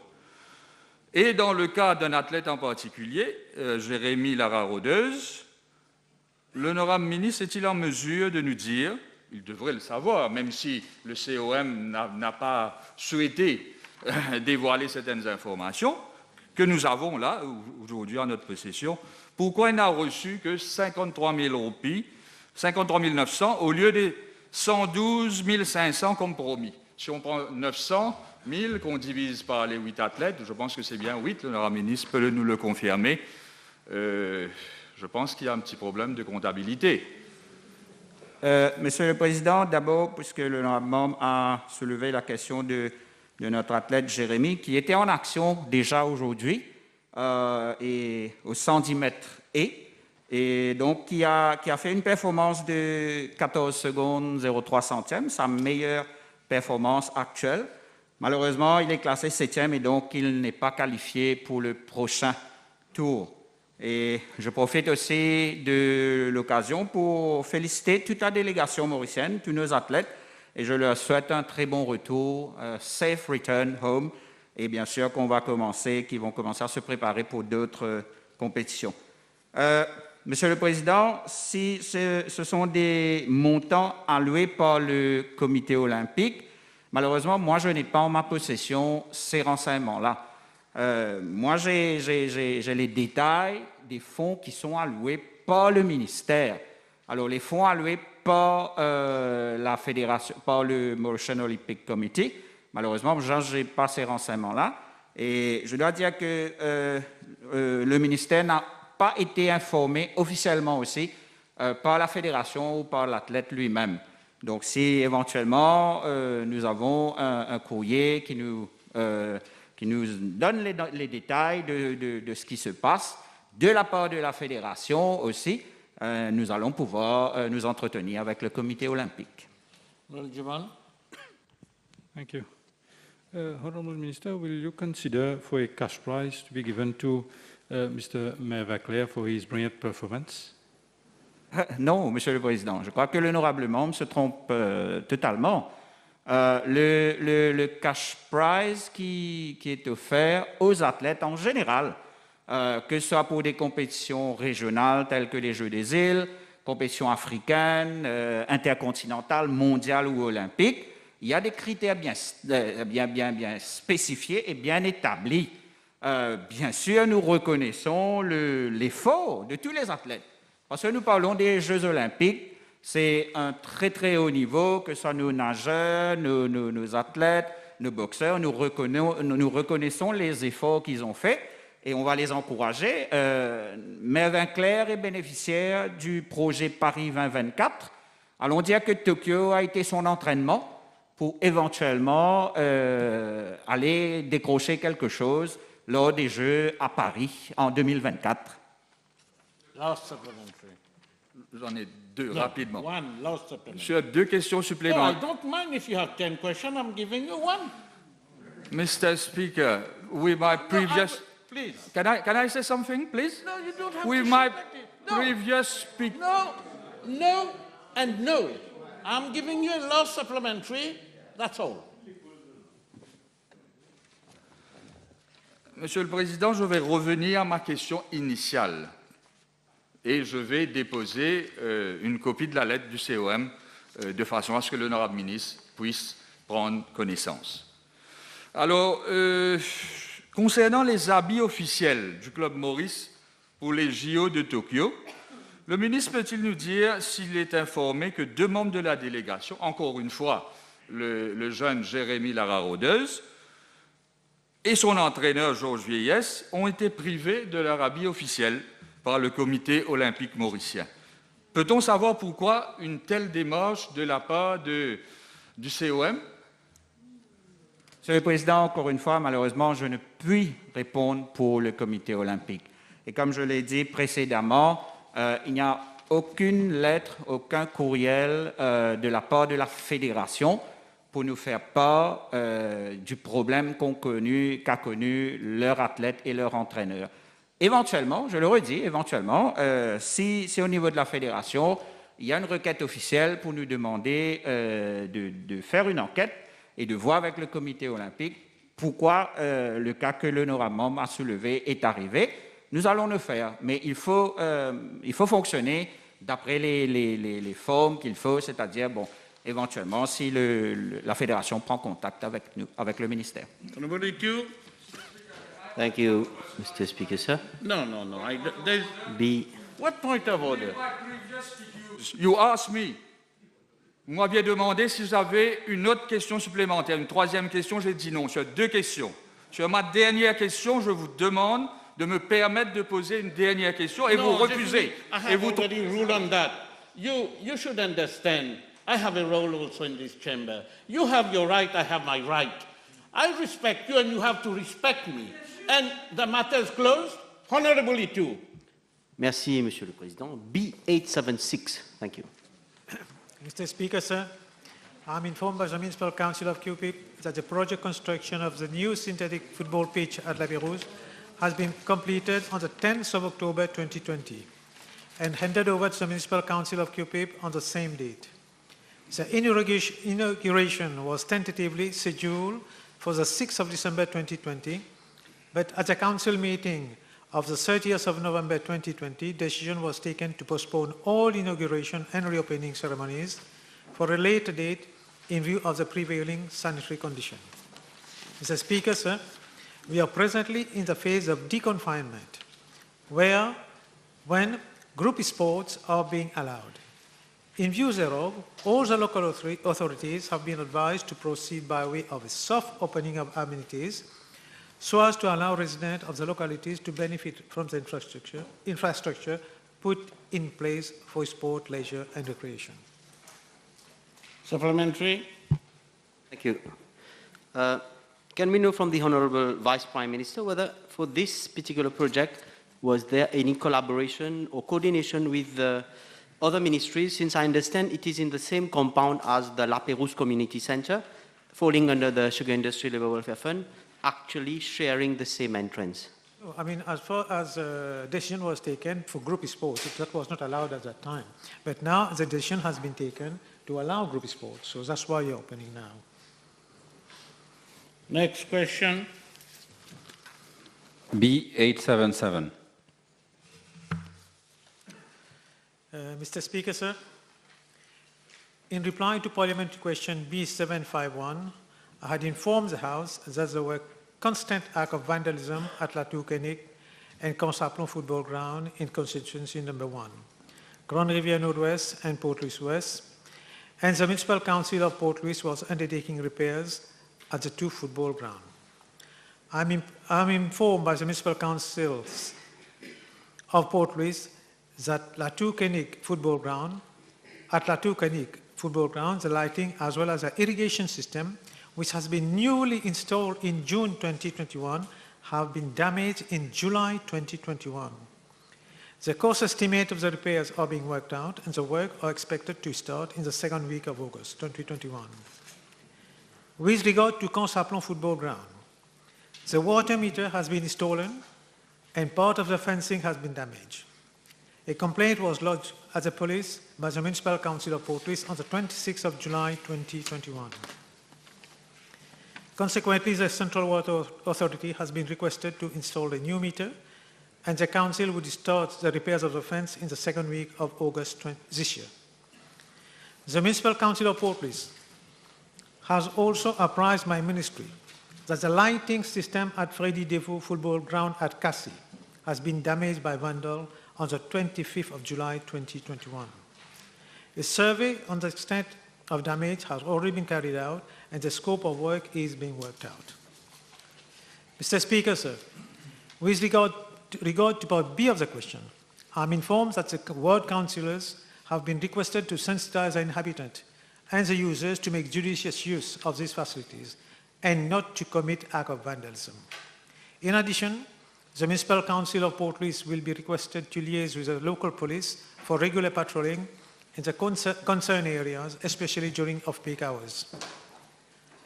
The Municipal City Council of Port-Louis, Mr. Speaker, sir, is also ensuring that these facilities and social amenities are operated during a certain period of time during the day and are closed and locked at night for security reasons, so as to limit acts of vandalism thereat.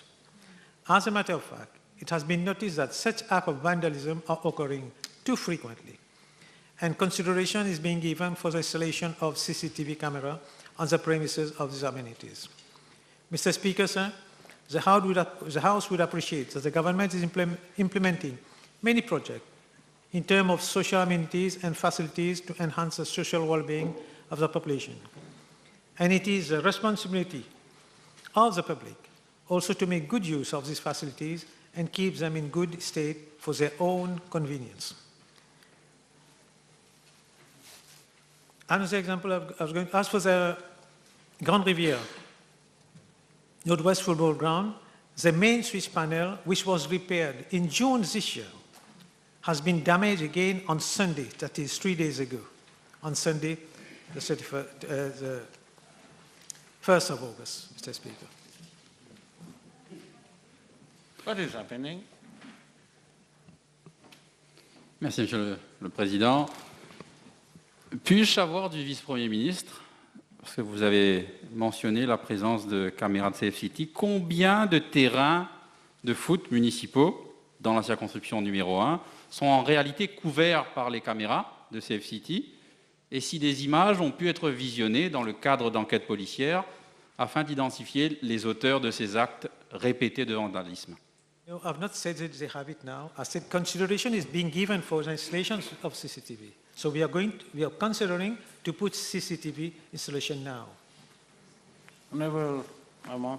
Thank you, Mr. Speaker.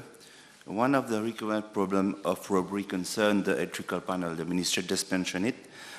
Can I ask the Minister whether he's going to have a look at placing a safer electrical cubicle to prevent such occurrence in the future? Because every time it's been changed, I agree with him, June, July, but we have to find a way to have a proper electrical cubicle to prevent this robbery. Can he please look into the matter? Mr. Speaker, sir, look, I think it's a municipal council is providing these facilities.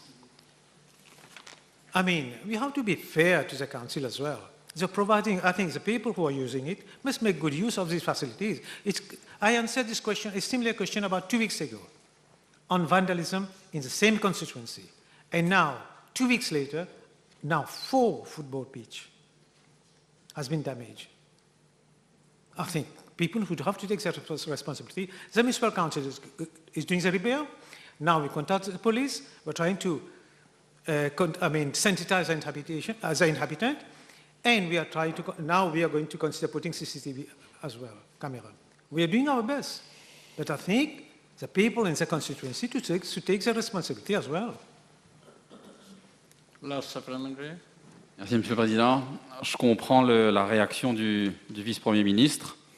Sachez que les habitants de ces régions, et notamment les jeunes qui nous regardent, sont les premières victimes de ces actes de vandalisme. En attendant qu'il y ait de la technologie qui puisse assurer la sécurité de ces terrains de foot, le vice-premier ministre peut-il nous dire s'il pourrait y avoir une considération pour retourner à l'ancienne bonne vieille méthode d'un gardien de nuit pour pouvoir verrouiller ces terrains de foot, cadenasser et les sécuriser? Je comprends qu'il y a donc des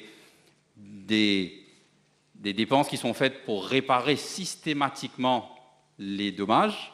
Est-ce que ce même budget ne pourrait pas servir à rémunérer certains gardiens de nuit?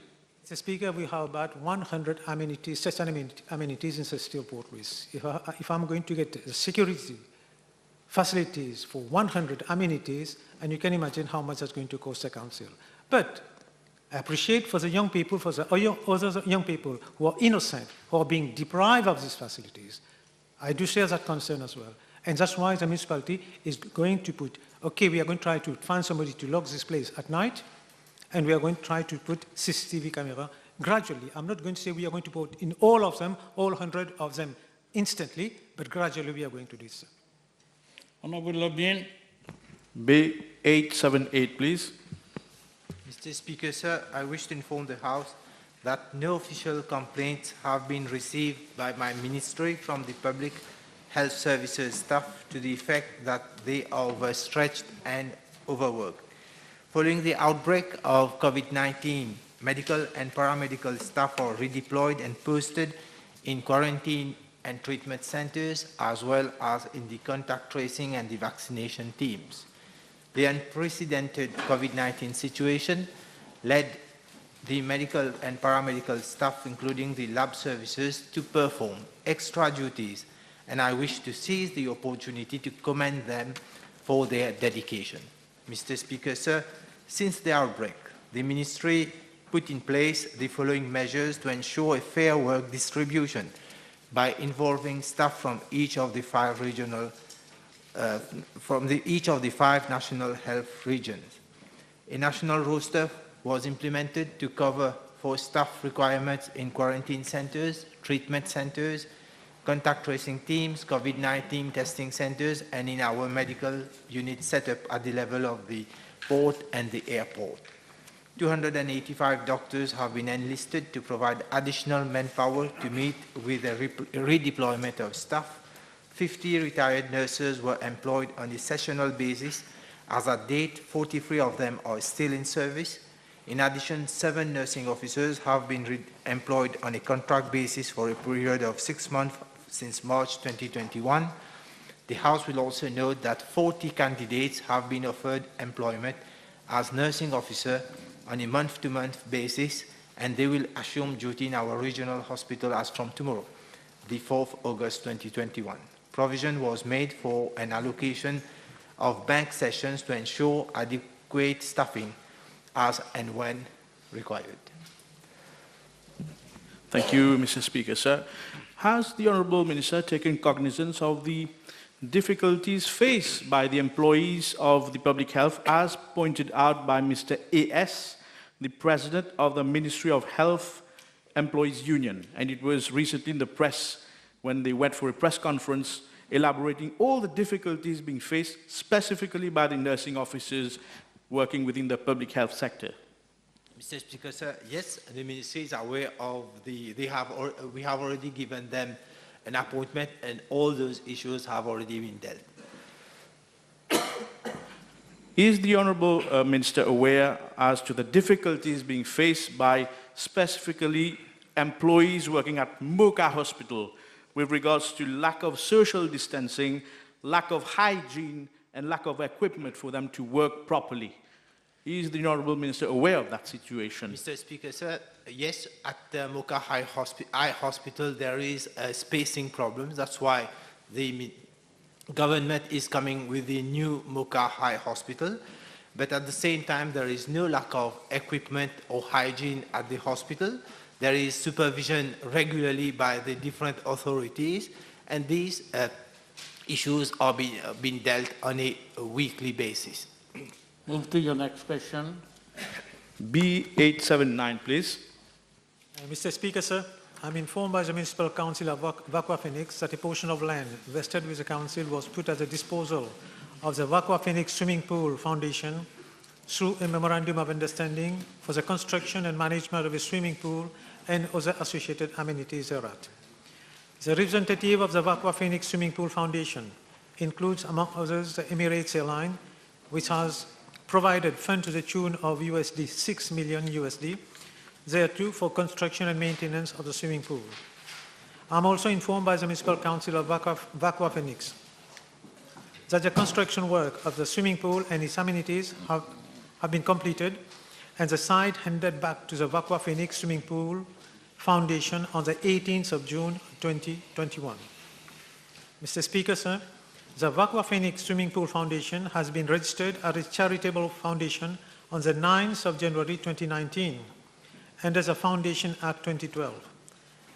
As such, the foundation has a separate legal personality, and it is managed by council in accordance with the provision of that act, which include non-disclosure of confidential information. In view thereof, I'm not in a position to provide to the House any detail as to the management of the affairs of Vakwa Phoenix Swimming Pool Foundation, nor to communicate the expected date of coming into operation of the facilities or any fees that will be charged. Thank you, Mr. Speaker, sir. May I know from the Honourable Vice Prime Minister, who is maintaining and managing that swimming pool? Is it the Vakwa Phoenix Swimming Pool Foundation or the newly government-owned company Vakwa Phoenix Sports Infrastructure Company Limited?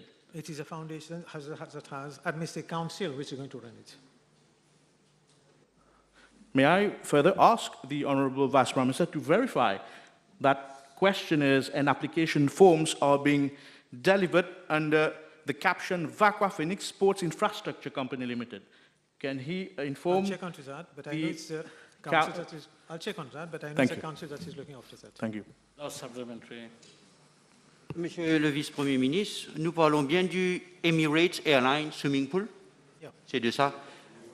Vous êtes sûrement au courant, Monsieur le Vice-Premier ministre, que l'initiateur de ce projet fut l'ancien ministre Shaukat Ali Soudan. C'est lui qui fut, il faut bien le dire, à la base de ce projet. Et quand il avait présenté ce projet, Monsieur le vice-premier ministre, il avait parlé aux habitants de la circonscription numéro 15, surtout de Vacois, pour dire que cette piscine, ce swimming pool, sera gratuit. Il n'avait rien payé, c'était un don de l'étranger. Aujourd'hui, les gens de la ville de numéro 15 nous posent des questions, justement, et ma question est la suivante. Comment est-ce possible aujourd'hui, Monsieur le vice-premier ministre, que vous faites payer, la municipalité de Vacois-Phoenix va faire payer aux habitants pour utiliser cette piscine, alors que l'ancien ministre avait dit que ce sera gratuit? No, I don't think it's right what you're saying. It's not Vacois-Phoenix, municipality of Vacois-Phoenix, that's getting the people to pay. I think you have to be fair and to be accurate in what we are saying. It's a foundation. There has been an MOU with a foundation which has financed this project, and they are going to decide whether it's going to be free or going to be paid. Is going to that's what they are going to decide. So it's not fair to say that Vacois-Phoenix Council is getting the people to pay. No question now. B 880. Order. No conversation. Mr. Speaker, sir, I am informed by the Central Electricity Board that CB FiberNet Company Limited has a control center, also called a Network Operation Center, NOC, in its Vacois office. The Network Operation Center consists of a server called the Network Management System, which displays all the links in the CB FiberNet national backbone and logs any faults on the network on a 24/7 basis. Mr. Speaker, sir, I'm further informed that a managed service contract was signed in 2018 with ECI Telecom, subsequently acquired by Ribbon Communication, a US-based organization, where one of the latter's main responsibilities is fault management on a 24/7 basis. Under this managed service contract, the Network Operations Center is manned during working hours by an engineer from Ribbon Communication, who actively monitors the network and provisions new circuits. After working hours, the NOC equipment is managed remotely by Ribbon Communication Global Services Center, located out of the country. As such, Mr. Speaker, sir, the CB FiberNet Company Limited does not employ any engineer at the Network Operation Center. The engineers posted there are employed by Ribbon Communication. Thank you, Mr. Speaker, sir. Et, Monsieur le ministre, si j'ai bien cru comprendre, le ECI, donc la firme initialement israélienne, qui aujourd'hui gère notre control center, et vous dites, si j'ai bien compris, ce control center, en dehors des heures normales, ce control center est géré en dehors du pays. D'où vous voulez dire? De quelle station est géré ce control center si ce n'est pas à l'île Maurice? I understand from the Central Electricity Board, Mr. Speaker, that after working hours, the NOC equipment is managed remotely from Mumbai, India. You address the question to the minister, but through me. No, you don't need, but you should know how to ask a question, please. Please. Monsieur le ministre, en vous regardant, Monsieur le Président. No. I stop your question And I move to the next question. Honorable Dulab. Honorable Dulab. B882. Honorable Kalichan. Mr. Speaker, sir, in order to restore the purchasing power of consumers, government has decided to bring some essential and widely consumed products under the price control by fixing their prices for a 6-month period, both in Mauritius and Rodrigues.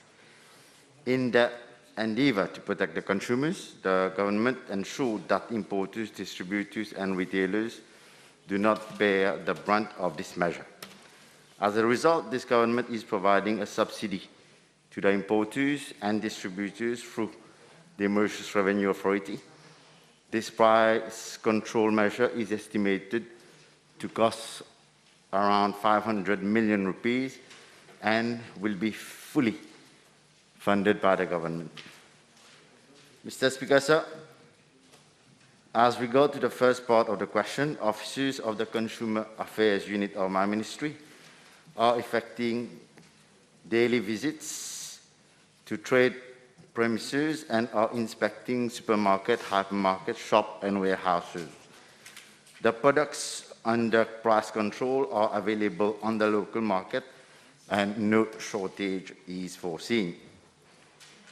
As regard to the second part of the question, I am informed that the Ministry of Finance, Planning and Economic Development has entrusted the MRA the responsibility for the payment of subsidy on the above-mentioned essential goods. In order to benefit from the payment of subsidy on essential goods, a two-staged process has been put in place. All eligible traders will have to be registered with the MRA and secondly, make an application for payment of subsidy. Several meetings were held with the Ministry of Finance, Economic Development Planning and the MRA and the Mauritius Chamber of Commerce and Industry. Following discussions, consensus was reached that subsidy will be payable to any registered licensed importer, manufacturer, wholesaler, or distributor who sells directly to a retailer, and also to any registered licensed importer or manufacturer who also holds a license for general retailer and sells the 7 commodities directly to members of the general public. In addition, the MRA has also made arrangements for any licensed retailer who still had in his possession a remaining stock of the 7 commodities as at 12th of July 2021 to apply for the subsidy only for the month of July 2021. As at 29th of July 2021, 14 eligible traders have been registered under this scheme. With respect to payment of subsidy, the eligible traders shall be able to make the application as from 2nd of August 2021. The Consumer Affairs Unit has effected 1,435 visits and issued a total of 119 contraventions as at 29th of July. These contraventions include offences where traders did not affix properly the prices of products and where they were practicing a price which is higher than that fixed by the government. No case of hoarding has been found, and therefore no trader has been contravened for same. Thank you, Mr. Speaker, sir. The new subsidized prices were to be effective as from 12th of July 2021. Suppliers, importers, or distributors already had a stock at that time. Can the Minister inform the House as what would be the mechanism or modus operandi with regards to payment of subsidies on stock level held by suppliers or importers? Well, Mr. Speaker, sir, for the first disbursement, which will essentially consist of supplier stock, at 12th of July 2021, ledgers will be examined on a case-to-case basis. The MRA will also work essentially on the determine and confirm stock levels and will refund accordingly to supermarkets and hypermarkets. As regard to small shops, retail outlet, which do not have an online system and are not yet connected with the MRA, the MRA will apply a risk assessment formula. And I must confirm, Mr. Speaker, sir, that the refund for payment for stocks before coming in force of this regulation will be an one-off payment. Thank you, Mr. Speaker. So in his reply, the Minister just mentioned a total of 119 contraventions. Can he inform the House as to what does the law provides for those contravening, more specifically, selling at a higher price than recommended? Mr. Speaker, sir, the Consumer Protection Price and Supply Control Act, under which regulation is made, provides for a person may not sell or supply an essential good at a price lower than its maximum price. And no person shall sell or supply an essential good at a price exceeding its maximum price. Therefore, any person who contravenes these two sections, they will commit an offense and on conviction will be liable to a fine.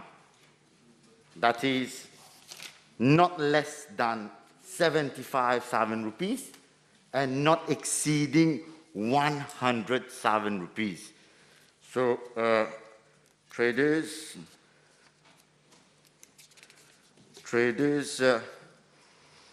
must comply with the law, otherwise they will be called to pay excessive fines. Last supplementary. Thank you, Mr. Speaker, sir. I refer to the period prior to 12 July 2021. Retailers, especially from the modern trade meaning hypermarket and supermarket, would offer promotional offers, prices on almost all basic items, and what is referred to as on fast-moving goods. From my information gathered, it appears that there are retailers who are no longer offering promotional offers on subsidized items, thus leaving the end consumer being penalized. Government has put up means to alleviate the less fortunate ones. Can the Honourable Minister please look into this practice? Mr. Speaker, sir, right from the beginning, my ministry made it clear that specific promotions should continue. Unfortunately, the ministry have noted that promotions are being held, but not on the scale and magnitude as it used to be held. Therefore, my ministry will ask MCCI to talk to its members to resume promotions. Otherwise, in the event they do not comply, we will have to take a further step, that is to reduce the price. Next question. Merci, Monsieur le Président. B883. Mr. Speaker, sir, as announced in the budget 2021-2022, government has made provision for the issue of 500 new fisher cards to applicant artisanal fishers. This decision clearly indicates the economic importance of the off-lagoon artisanal fisheries sector and especially its contribution to food security. Mr. Speaker, sir, a technical committee has been set up to look into the revision of policy regarding the new condition for the registration of fishers. With your permission, I'm tabling the revised policy. Mr. Speaker, sir, priority of consideration is being given to applicant fishers who have been waiting for the last 10 years. They have been monitored to ascertain the genuineness in fishing activities. Out of 725 applicants, 487 have been found to be neither in gainful employment nor holder of a trade license. They have been shortlisted and same has been sent to the Ministry of Health and Wellness to arrange for them to undergo a medical examination. Simultaneously, the applicants have been requested to submit a character certificate and a recommendation letter from the registered fishers in whose boat they are engaged, certifying that they are actively involved in off-lagoon fishing activities. Thereafter, all the applicants who have fulfilled the selection criteria will have to follow the general fisher course to be registered as fishers. The theoretical training courses will be jointly organized by the Fisheries Training and Extension Center and the Mauritius Maritime Training Academy, while for the practical session around the fish aggregating devices, the collaboration of local offshore fishing vessels will be enlisted in view of limited capacity available at my ministry to ensure a higher intake. The course will include modules relating to safety at sea, fishing techniques, communication, mounting of gears, outboard engines, and practical at sea. The intake of trainees for the general fisher course would be increased such that 5 batches are run in parallel, each batch following a different module to ensure that a cycle of 6 weeks generates 120 trainees. The course is intended to start as from 1st of September 2021. All going well, the training program would end by March 2022. Thereafter, a screening of new applicants will be effected and training would continue until all eligible applicants obtain their fisher cards. Merci, Monsieur le Président. Le ministre peut-il informer la Chambre s'il est en présence d'une lettre émanant du syndicat des pêcheurs en date du 21 juillet concernant justement l'éventuelle allocation des cartes de pêche et aussi également l'exemption du certificate of character concernant les pêcheurs éligibles. Yes, Mr. Speaker, sir, as rightly pointed out, I have received representation from Ms. Aurel, syndicat des pêcheurs et comité conjoint pêcheurs sans code, régional la Ligue, le Sud, I quote, depriving people, I quote Ms. Aurel, depriving people of means for a living after they have done their sentence is a punitive measure. It amounts to a lifelong sentence. The technical committee of my ministry has indeed given due consideration to this issue, except those convicted for drug trafficking or peddling will be disqualified. Est-ce que le ministre peut-il nous dire s'il compte rencontrer les représentants de ce syndicat des pêcheurs pour en discuter plus longuement, s'il vous plaît? Merci. Mr. Speaker, sir, I'm meeting the representative on Thursday. Next question. B885. Mr. Speaker, sir, a system for online teaching and learning has been put in place by my ministry to dispense education in case of school closure. The House may wish to know that online classes were conducted between the 21st of June 2021 to 2nd July 2021 for grades 10 to 13, while pupils for grades 1 to 9, relevant educational programs were broadcast on the national TV. Schools were required to monitor the attendance of students for these online classes, and heads of schools had to inform parents in case students did not attend to find out why they did not. After the resumption of studies on the 5th July 2021, a few areas were declared red zones leading to school closure in these zones. Remote classes were conducted for students of these schools. Similar measures were taken for schools where COVID-19 positive cases were detected and which were closed temporarily for disinfection purposes. Mr. Speaker, sir, as announced in my reply to parliamentary question B648, we already have an e-learning platform and my ministry intends to come up with a more sophisticated one in the future.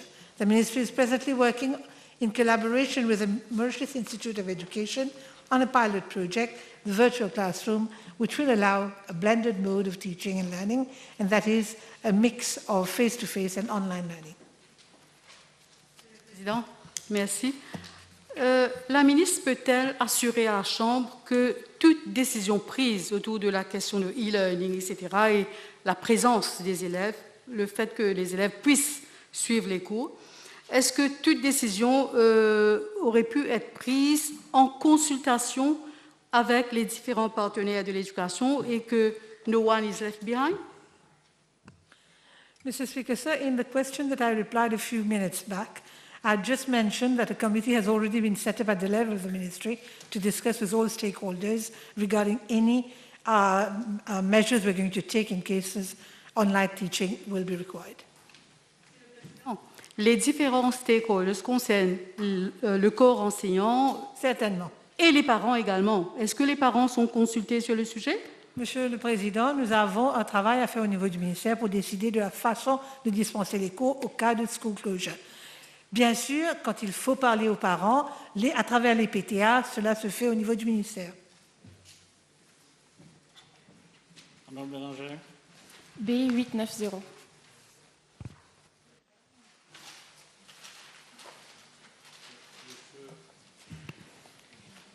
Monsieur le Président, dans ma réponse à la question parlementaire B597, j'ai souligné que la route B du Cap Chamarel-Casnoyal, B104, se caractérise par une étroite chaussée unique à 2 voies et que l'itinéraire comportait plusieurs virages dangereux avec des coupées abruptes de montagnes d'un côté et de profonds ravins de l'autre. L'état de la structure de la chaussée et le support géotechnique sous-jacent était tel qu'une intervention urgente pour empêcher le glissement de terrain et pour la stabilité des pentes était nécessaire.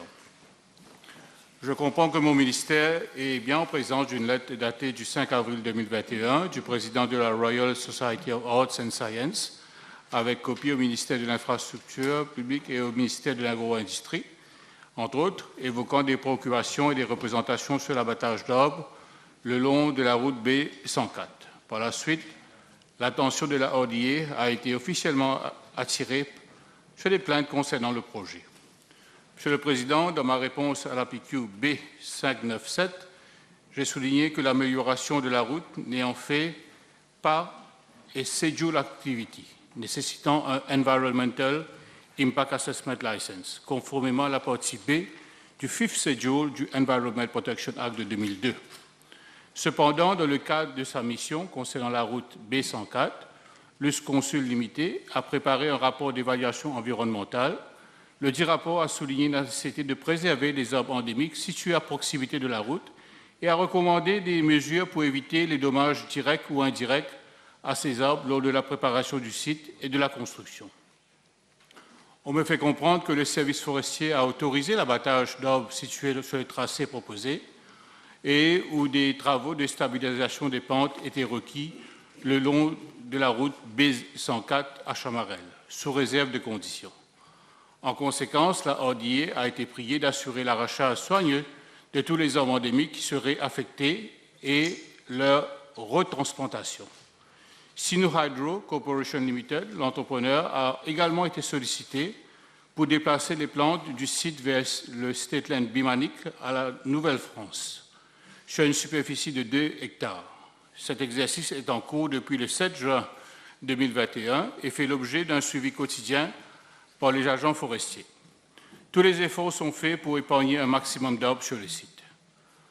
Dans le cadre des conditions, la RDA a également été priée de faire planter 3 fois le nombre d'arbres endémiques qui seraient abattus et de les maintenir pendant au moins 2 ans jusqu'à ce qu'ils soient bien établis. Je suis informé qu'au 30 juillet 2021, 377 plantes endémiques avaient déjà été transplantées sur le dit site et que 623 nouveaux arbres ont été plantés sur le même site. Monsieur le Président, la RDA a donné l'assurance que les travaux de réhabilitation sont effectués conformément au rapport d'évaluation environnementale de l'Ux-Consul limité et que toutes les mesures nécessaires qui ont été recommandées pour atténuer les impacts négatifs sur l'environnement et protéger les plantes endémiques qui sont près de la zone du projet sont entreprises par Sinu Hydro Corporation Limited. Je suis informé qu'un plan de surveillance environnementale a été préparé par l'entrepreneur à cet effet. De plus, Sino Hydro Corporation Limited a embauché les services d'un ingénieur en environnement pour le suivi de toutes les questions environnementales, et ce, en étroite collaboration avec les ingénieurs de la Haute-Guire. Monsieur le Président, la faune et la faune du site sont ainsi protégées et tous les membres de l'effectif de l'entrepreneur ont été sensibilisés quant à la nécessité de la préservation de la biodiversité sur place. Dans le cas où une zone au-delà des limites est perturbée pendant la mise en œuvre du projet, l'entrepreneur rétablira le sol et restaurera la végétation appropriée selon les directives de l'ingénieur de l'environnement. Merci, Monsieur le Président. Je suis très étonnée du terme utilisé par le ministre en abattage soyeux, alors que j'avais déposé sur la table de l'Assemblée les photos de la barbarie avec laquelle plus d'une trentaine d'arbres endémiques avaient été coupés.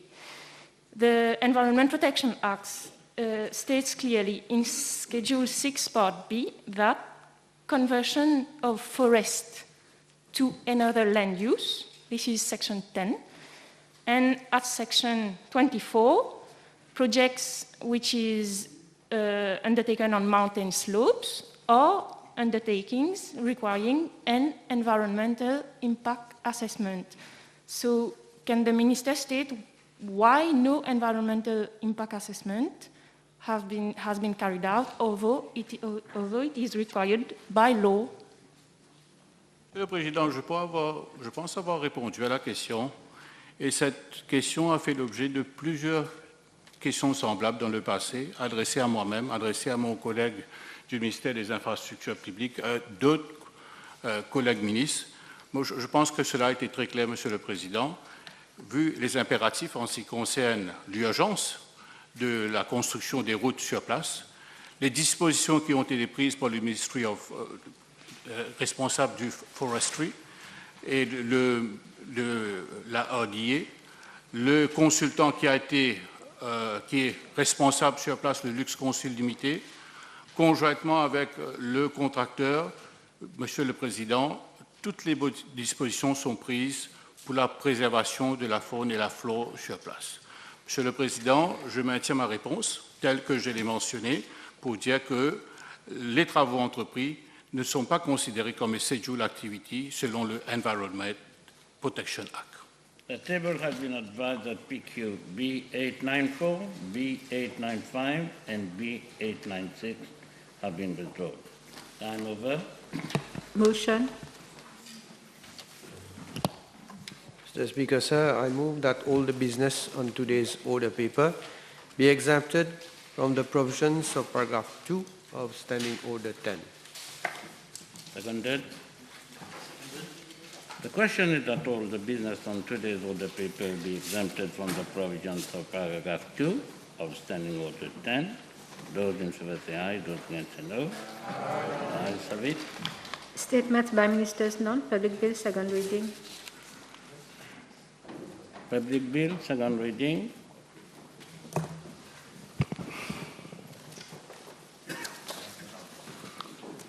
Yes, Mr. Speaker. The Finance Bill covers an array of amendments to various pieces of legislation to provide for implementation of measures announced in the budget speech 2021-2022 and for matters connected, consequential and incidental thereto. Order. Order. Minister, continue. Yes, it might. Order.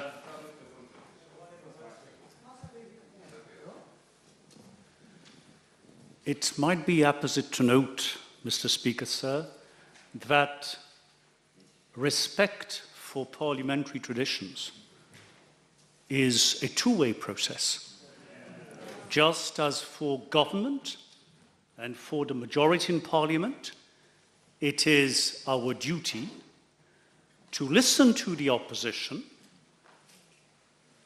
to take into account proposals, criticism made,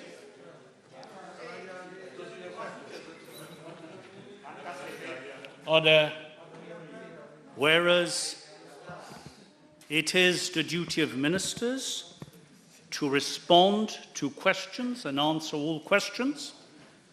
It is the duty of ministers, and I'm speaking for the public outside viewing these images on television, it is the duty of ministers to stay here in the early hours of the morning to listen to all the matters raised at adjournment and to respond thereto. It is also equally the duty of the opposition not only to hit at government, but to listen to the explanation offered, to the explanation as to legislation which is before this House, and to partake in the business of debating and enacting legislation.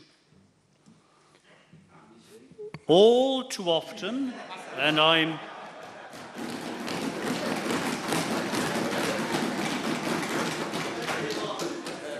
and we do applaud Honourable Abbas Mahmoud.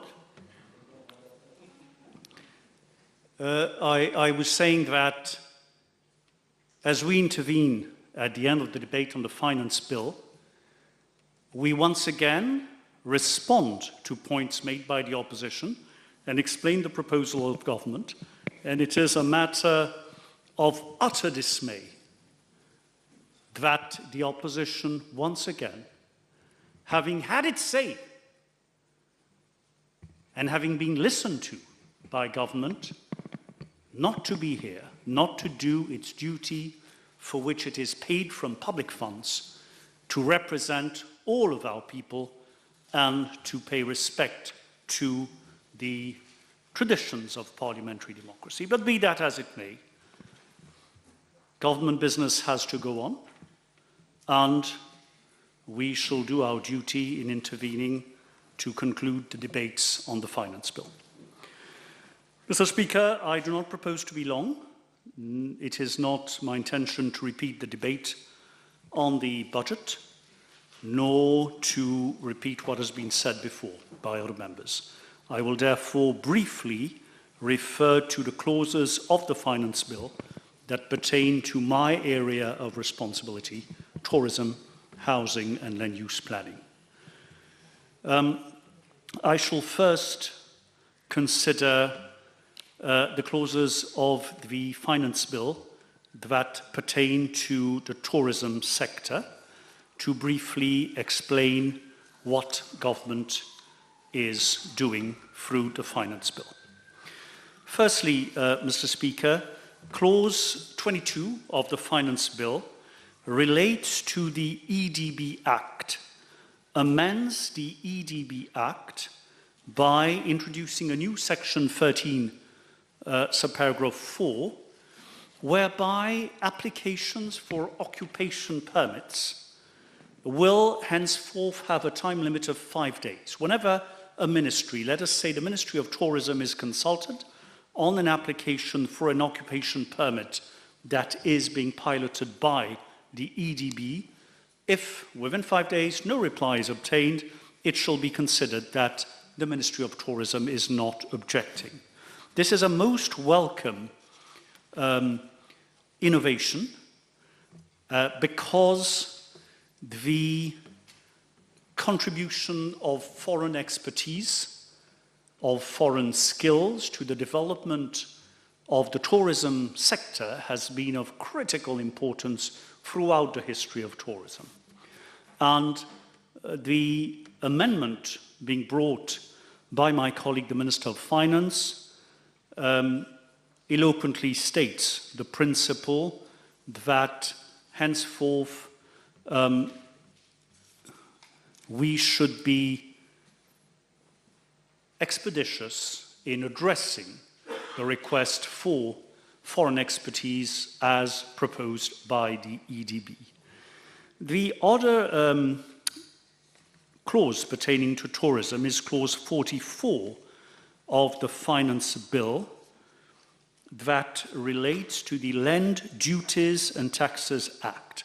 Now, members of the House will have noted that henceforth the tax on transfer of leasehold rights, which is dealt with under Section 45A of the Land Duties and Taxes Act and the 7th Schedule of the Act, relates to the rate of tax on transfer of leasehold rights, and what is being proposed is to halve the rate of tax, so that instead of the current tax rate of 20% being paid equally by the buyer 10% and the seller 10%, the rate is now being reduced to 5% each. Now, this change is to be understood within the perspective of government's policy to fight the impact of the COVID on our economy by supporting economic firms and enterprises in order to protect jobs and safeguard livelihoods. What is being facilitated through this amendment to the legislation is that when and where it is necessary to transfer leasehold rights, having regard to hotels, this can be done at lesser cost to the enterprises, to the investors involved, in order to safeguard jobs and livelihoods. Another interesting amendment being brought is that embodied in clause 48 of the Finance Bill that relates to the Local Government Act. And this is at the initiative of the EDB. And if you will bear with me, Mr. Speaker, so I will very briefly explain what we are about here. Now, actually, at present, tourism operators are exempted from payment of trade fees to local authorities because they are regulated by the Tourism Authority, and they already pay license fees to the Tourism Authority. This was an old administrative arrangement with the local authorities. However, when collection of trade fees was transferred to the Central Business Registration Department under the Minister of Finance, there were certain issues in terms of businesses that were exempted or not from payment of trade fees. For instance, the Tourism Accommodation Certificate caters for services like beauty parlors, health and fitness, spa and wellness, supply and sale of liquor, shops, boutiques, bars, owned by the same operators as listed by the Tourism Authority.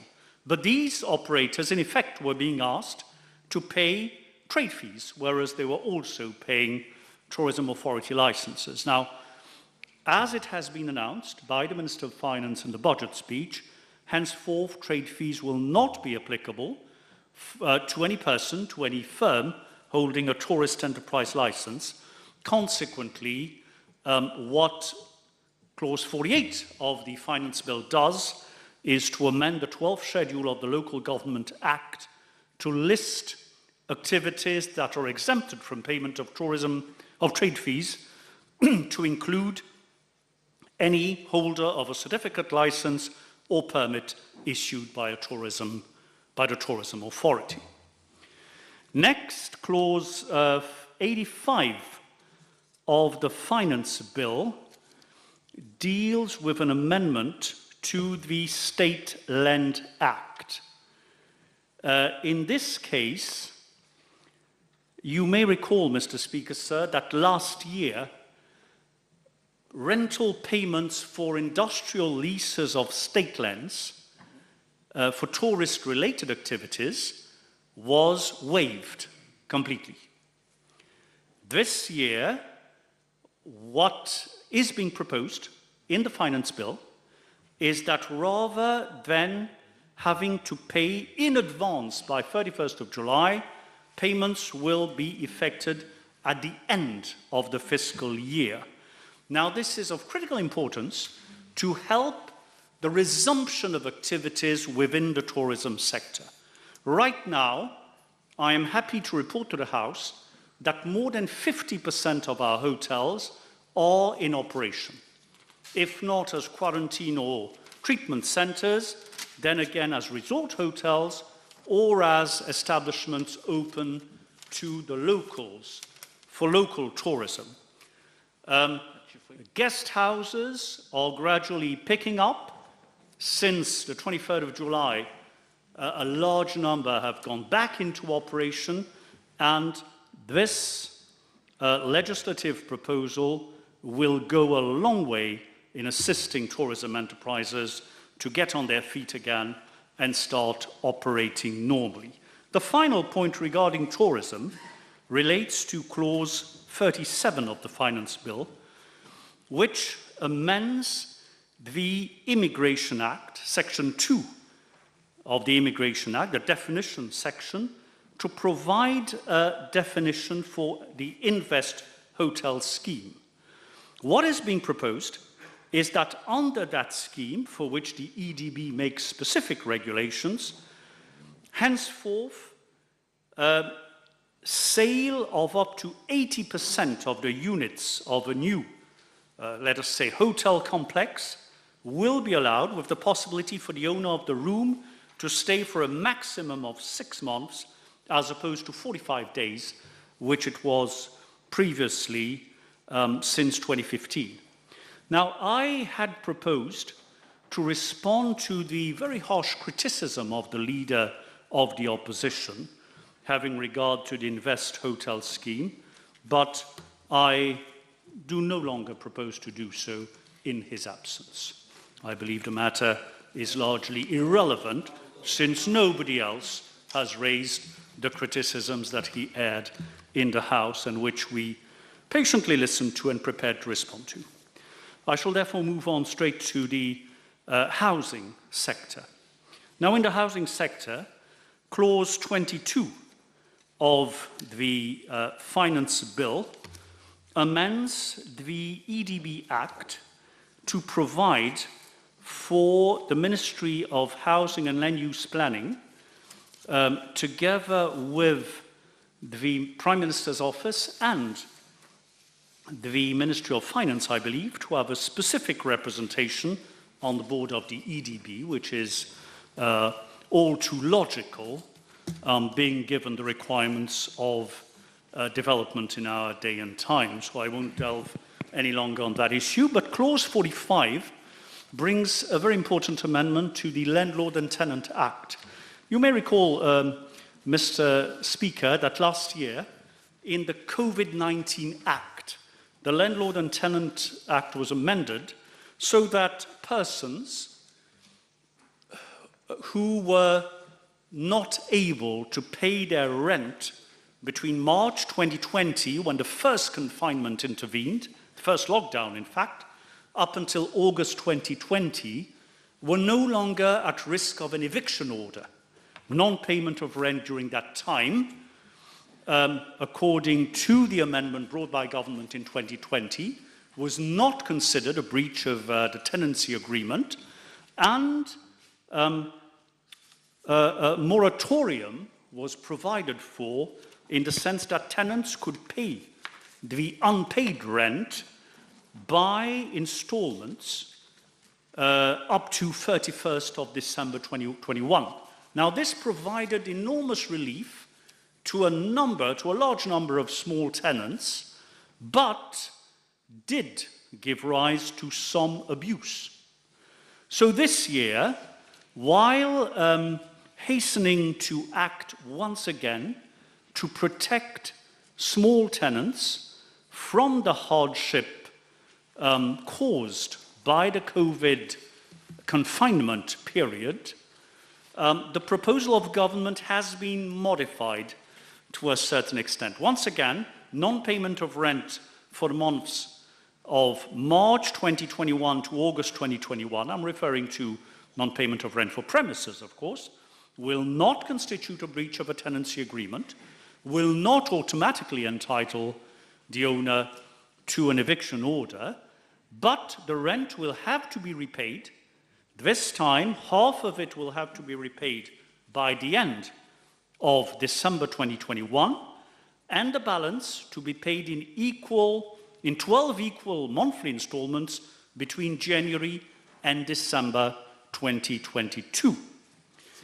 Mr. Speaker, the Finance Bill also amends the Morcellement Act to provide for the Land Drainage Authority to be henceforth represented on the Morcellement Board, for the simple reason that we know one of the major challenges facing us is that brought about by climate change and the extent of unusual rainfall and the flooding that this implies. The Land Drainage Authority came into operation only 3 years ago, and government feels it is critical at this point that the Land Drainage Authority be fully party to the process of awarding a Morcellement permit to any prospective developer. And finally, and this will be my last point, Mr. Speaker, Clause 75 of the Finance Bill amends the Real Estate Agent Authority Act. Now, this is in line with the good work being undertaken by my colleague, the Minister for Financial Services, within the perspective of the fight against money laundering, so that henceforth any person registering as a real estate agent with the Real Estate Agent Authority will have to register with the Financial Intelligence Unit, the FIU, within a delay of 5 working days of his registration as real estate agent, in compliance with Section 14C of the FIAMLA, which states that every reporting person or auditor shall, within such time and in such form and manner as may be prescribed, register with the FIU. So the proposed amendment aims at classifying promoters, land promoters and developers as reporting persons under the FIAMLA, whether they act for a client or not, or in their own capacity, to ensure further compliance with recommended international best practices and norms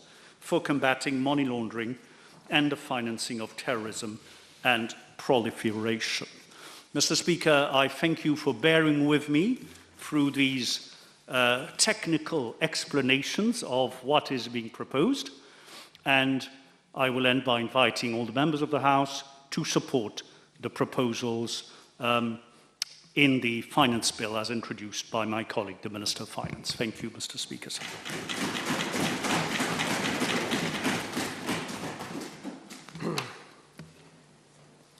Monsieur le Président, tout d'abord, je me joins aux remarques du député Prime Minister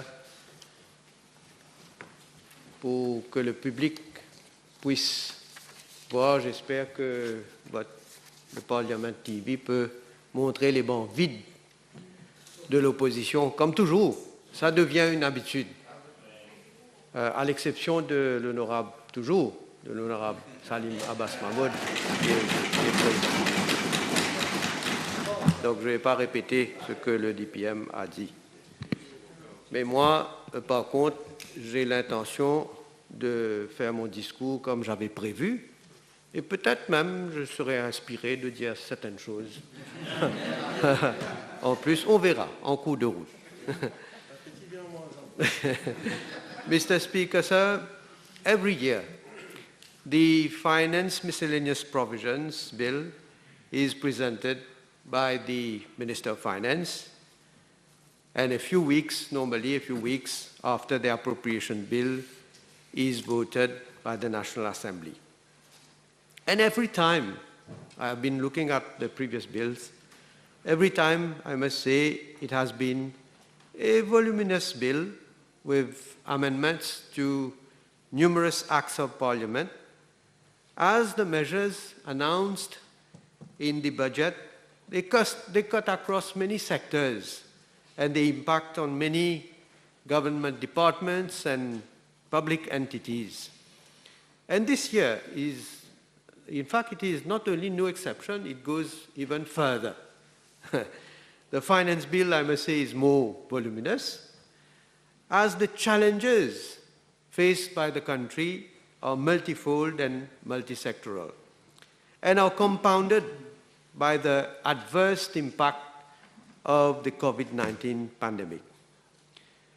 Therefore, Mr. Speaker, sir, I believe that Honorable Utim of the MMM should have refrained from saying that we have buried so many amendments to so many acts in a 300-page document. This is again, once more, utter demagogy, as usual from the Honourable Member, and I wanted at the very outset to denounce that sort of very cheap argument. Having said so, Mr. Speaker, sir, the number of legislations being amended through the Finance Miscellaneous Provisions Bill testifies that we are adapting our legislative framework to better respond to current realities and challenges.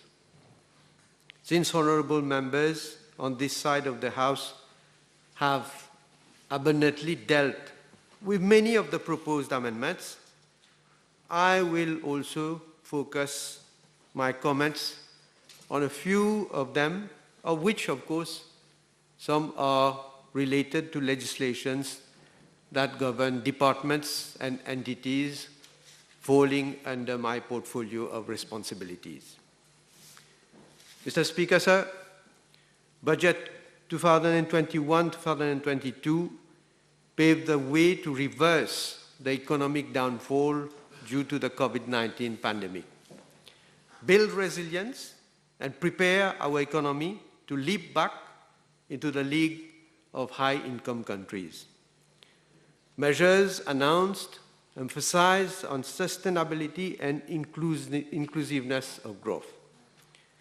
And for that to happen, there was the need to put in place all legal, administrative, and fiscal instruments to instill confidence, rekindle investment, boost exports, increase competitiveness, and create the right environment for a culture of integrity and excellence to percolate across all sectors. That is what the provisions of the Finance Miscellaneous Provisions Bill 2021 aim at. In view of the very challenging context, we need to pursue with reforms to enhance further our ease of doing business regime, to create an even more conducive environment for businesses by providing predictability and visibility. Mr. Speaker, sir, to attract foreign direct investment, we need to continuously adapt ourselves to evolving circumstances, to first retain the existing investors who have chosen our country, and secondly, become more competitive and attractive for new investors. We cannot also be insensitive to the demographic challenges that our country is facing, with a natality rate of below 1.4. Last year, we came up with several measures to further open the economy for investors and retirees. The Finance Bill amends the Immigration Act to align the validity period of an occupation permit for professionals to that of investors. That is, for a period of 10 years. This will give more certainty to both employees and employers. Our country needs foreign talents to further develop particularly emerging and innovating sectors. In the same vein, the age limit for a dependent child is being waived for as long as the child is dependent on the main holders. This will prevent investors and professionals from leaving the country because of their children having to leave. The Immigration Act is also being amended to provide for residence permits to non-citizens buying an apartment for at least $375,000 US. This will align investment in apartments with other real estate schemes, such as the Property Development Scheme. With a view to attracting high net worth families to Mauritius and who could eventually opt to do business in and from Mauritius, the Immigration Act is being amended to introduce a family occupation permit where the family will be required to contribute $250,000 US in the COVID-19 Projects Development Fund. In addition, holders of a 10-year permanent residence permit before 1st September 2020 will be extended to cover a period of 20 years in alignment with those issued with the permit after the 1st of September 2020. This measure is in line with our strategy to retain investors and professionals who have demonstrated successful contribution to our economy. Mr. Speaker, sir, as a response to the impact of the COVID-19 pandemic, we also introduced the premium visa, allowing tech-savvy professionals to blend their vacations with work in Mauritius. Le Figaro publication in France recently ranked Mauritius 4th amongst the most sought-over destination for retirement by French citizens. The premium visa scheme was introduced in November 2020 to attract eligible non-citizens to come to Mauritius to live in a COVID-safe environment for a period of 1 year with the possibility of renewal thereafter. 685 applications for premium visa have been received as at 30th of June 2021. The premium visa targets, amongst others, repeat tourists planning to retire and migrate to Mauritius, investors and professionals willing to come with their family and carry out their businesses or work remotely from Mauritius or offer their staff this facility, and those having their children studying in Mauritius. In this perspective, the Economic Development Board has been working in close collaboration with the Mauritius Tourism Promotion Authority to develop an integrated marketing strategy to promote Mauritius as a safe location. In order to make the premium visa scheme attractive and to avoid any administrative hurdle, a holder of a premium visa spending 183 days or more in the Republic of Mauritius is taxed only on amounts of his income that is brought and deposited in a bank account in Mauritius. Money spent in Mauritius through the use of foreign credit or debit cards is not liable to tax. Given that Mauritius operates a unilateral foreign tax credit mechanism, there will be no double taxation of income. The Non-Citizens Property Restriction Act is being amended so that approval of my office is not required for disposal of property under the EDB schemes, such as the Property Development Scheme and the Integrated Resort Scheme. However, the EDB will have to notify my office of such disposals.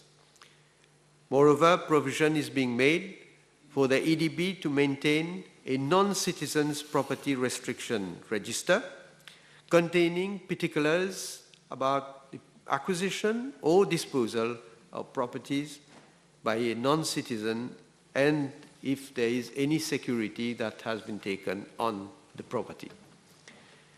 The Act is also being amended so that no authorization of my office will be required for the initial 20-year lease only. And for subsequent renewals, authorization of my office will be required. Mr. Speaker, sir, I will now comment on some of the other amendments proposed in the bill that relate to departments, again falling under my responsibility. The Civil Status Act is being amended to enable the issue of civil documents such as birth and marriage certificates online through the MoCloud platform, thus avoiding the need for people to call at the civil status offices and queuing up for a document. This is in line with our strategic objective of bringing our services to the people.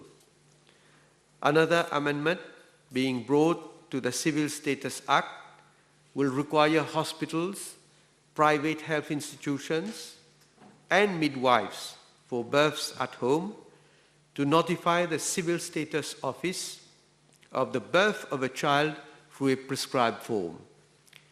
Presently, following the birth of a child, the concerned hospital or private health institution issues a document to the parent to be remitted to the Civil Status Office for the declaration of the child within the prescribed delay. However, the document issued by public hospitals and private health institutions are different and therefore do not necessarily contain the same information. With this amendment, a standard form is being introduced to be used by all institutions concerned. With the amendment, the Civil Status Office will receive a copy of the notification of birth when same is remitted to the mother. This measure will also be applicable for midwives who assist in the delivery of a child at home, although such cases are very rare nowadays.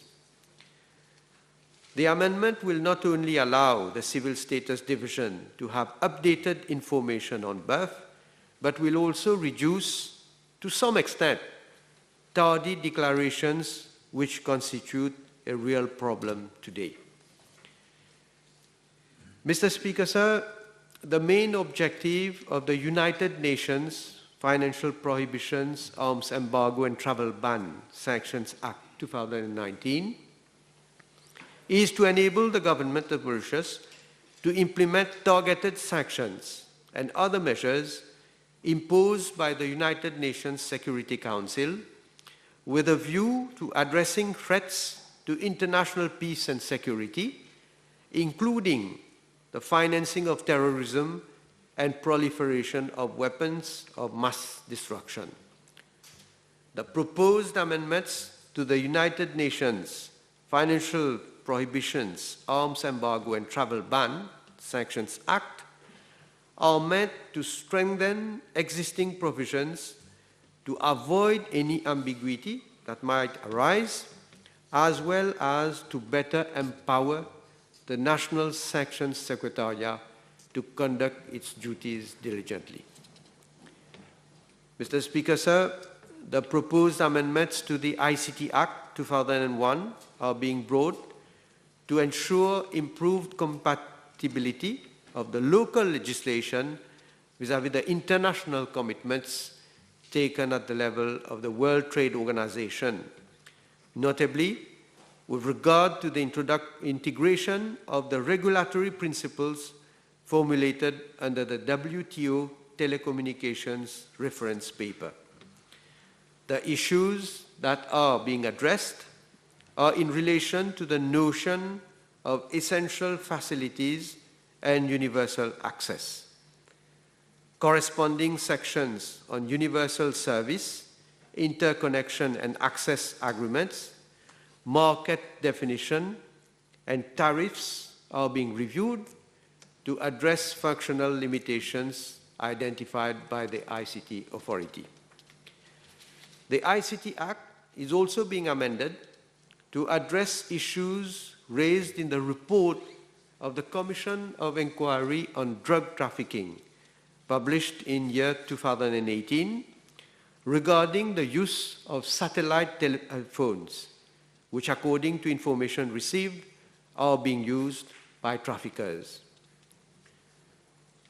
Mr. Speaker, sir, through the COVID-19 Miscellaneous Provisions Act 2020, various enactments were amended to cater for the impact of COVID-19 and to provide for matters connected, consequential, and related thereto. The Interpretation and General Clauses Act was thus amended to define the COVID-19 period as follows, I quote, "The period starting on 23rd March 2020 and ending on 1st of June 2020 or ending on such later date as the Prime Minister may, by regulations prescribed under this Act." End of quote. Following the resurgence of the COVID-19 pandemic this year, the COVID-19 period has to be redefined. The Interpretation and General Clauses Act is therefore being amended to include the confinement period for the year 2021 in the definition of COVID-19 and also to make provision for the COVID-19 period to be defined by way of regulations for any subsequent year. Mr. Speaker, sir, the Prevention of Corruption Act is being amended with a view to enhancing the effectiveness of the Independent Commission Against Corruption in the fight against money laundering and to facilitate asset management and recovery, which is an important component in the context of FATF and Assemblée evaluation of the effective compliance of Mauritius with FATF AML CFT standards. In this context, the validity of attachment orders is being extended from 60 days to 6 months to address the challenge of having to continuously apply for an extension of existing attachment orders, thus burdening the court with repeated applications for renewal. Money laundering investigations, especially complex ones, as well as those with international ramifications, often take time, and the 60 days validity period of such attachment orders is often too limitative. Moreover, the proposed amendment will enable the Commission to realize assets which have been attached or seized by it in the course of an investigation and will address the issue of security and wear and tear of these assets which are kept within its compound. The realization of those assets will allow for the preservation of the value of those properties as they will not be subject to depreciation. Mr. Speaker, sir, presently only the Financial Intelligence Unit can apply for an account monitoring order under Section 49 of the Asset Recovery Act. An application for an account monitoring order may, amongst others, specify information relating to all accounts held by a person at such financial institution or description of accounts held. With a view to strengthening our AML-CFT framework, the Prevention of Terrorism Act is being amended to allow a judge to also make an account monitoring order on an application made by the Commissioner of Police. Mr. Speaker, sir, in line with the recommendation made at paragraph 7.13.9 of the report of the Commission of Inquiry on Drug Trafficking in Mauritius, as from 1st February 2019, cigarettes have been banned in prisons. Clause 76 of the bill will give legal effect to that decision by amending Section 26(1) of the Reform Institutions Act. Mr. Speaker, sir, the Public Collections Act dates back to 1965. This legislation regulates the raising of funds for medical, social, religious, and charitable purposes, amongst others.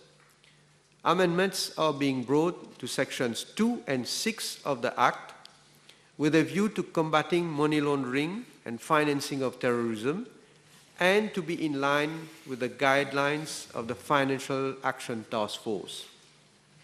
Besides preventing money laundering and financing terrorism, the amendment of Section 6 has also a compassionate dimension, as it allows promoters, particularly those raising funds, to undergo urgent medical treatment or surgery abroad, 6 months to submit their detailed statements concerning expenses incurred for such purposes, as compared to 1 month previously. The tight deadline was adding pressure to their already precarious situation. Moreover, a promoter who, in the event of a force majeure, cannot meet the obligation of submitting the detailed statement of expenses incurred for the collection and the manner in which the proceeds have been disposed of, is also being allowed an additional period of 6 months for the submission of these statements.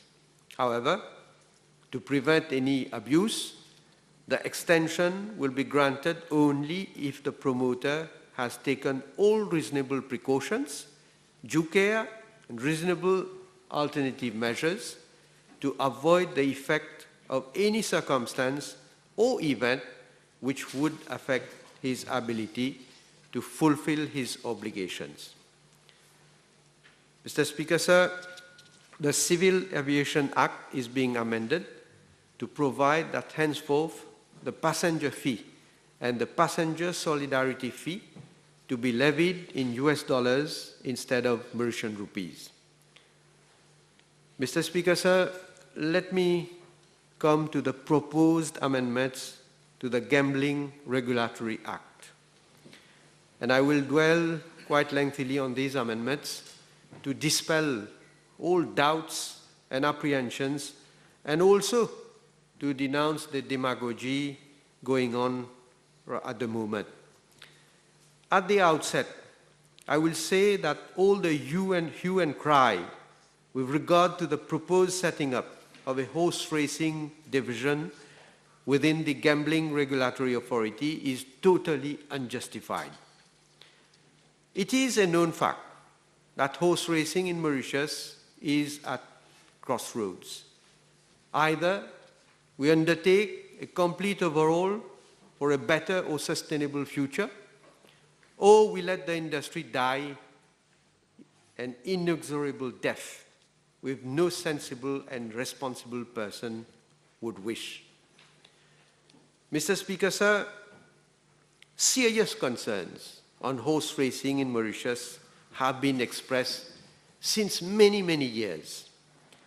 I have on various occasions in the past denounced the malpractices and integrity issues that have prevailed for so long.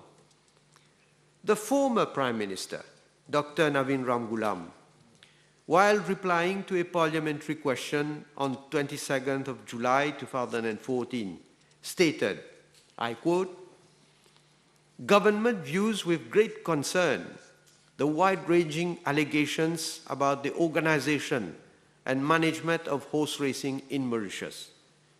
Government is equally concerned about criticisms leveled at agencies dealing with horse racing and betting activities related thereto.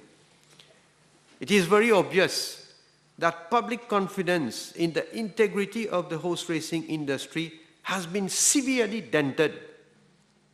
I have decided to set up a commission of inquiry to look into all aspects of horse racing in Mauritius." Unquote. Subsequently, the previous government announced on 24th of September 2014 the setting up of a commission of inquiry on horse racing in Mauritius, and the then President of the Republic appointed Mr. Richard Parry as commissioner to chair the inquiry, with two fellow commissioners, Mrs. Dennis Gunn and Paul Scotney, to act as assessors. The Commission submitted a damning report in March 2015, only 3 months after l'Alliance Les Peuples assumed office after the December 2014 general elections. It confirmed the ills plaguing the horse racing industry. It mentioned maladministration, corruption, collusion, conflicts of interests and clans, race fixing, and, Mr. Speaker, sir, so many other malpractices.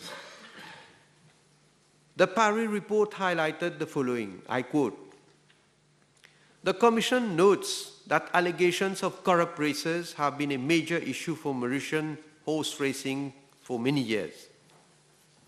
Common themes that were highlighted in the Rowe report in 1985 and in the view of the Commission are still relevant, include clarity around whose responsibility it is to deal with corruption in horse racing, the inability through the structures and processes of the MTC to adequately deal with the issue of fixed racers, conflicts of interest that inhibit improvements around integrity,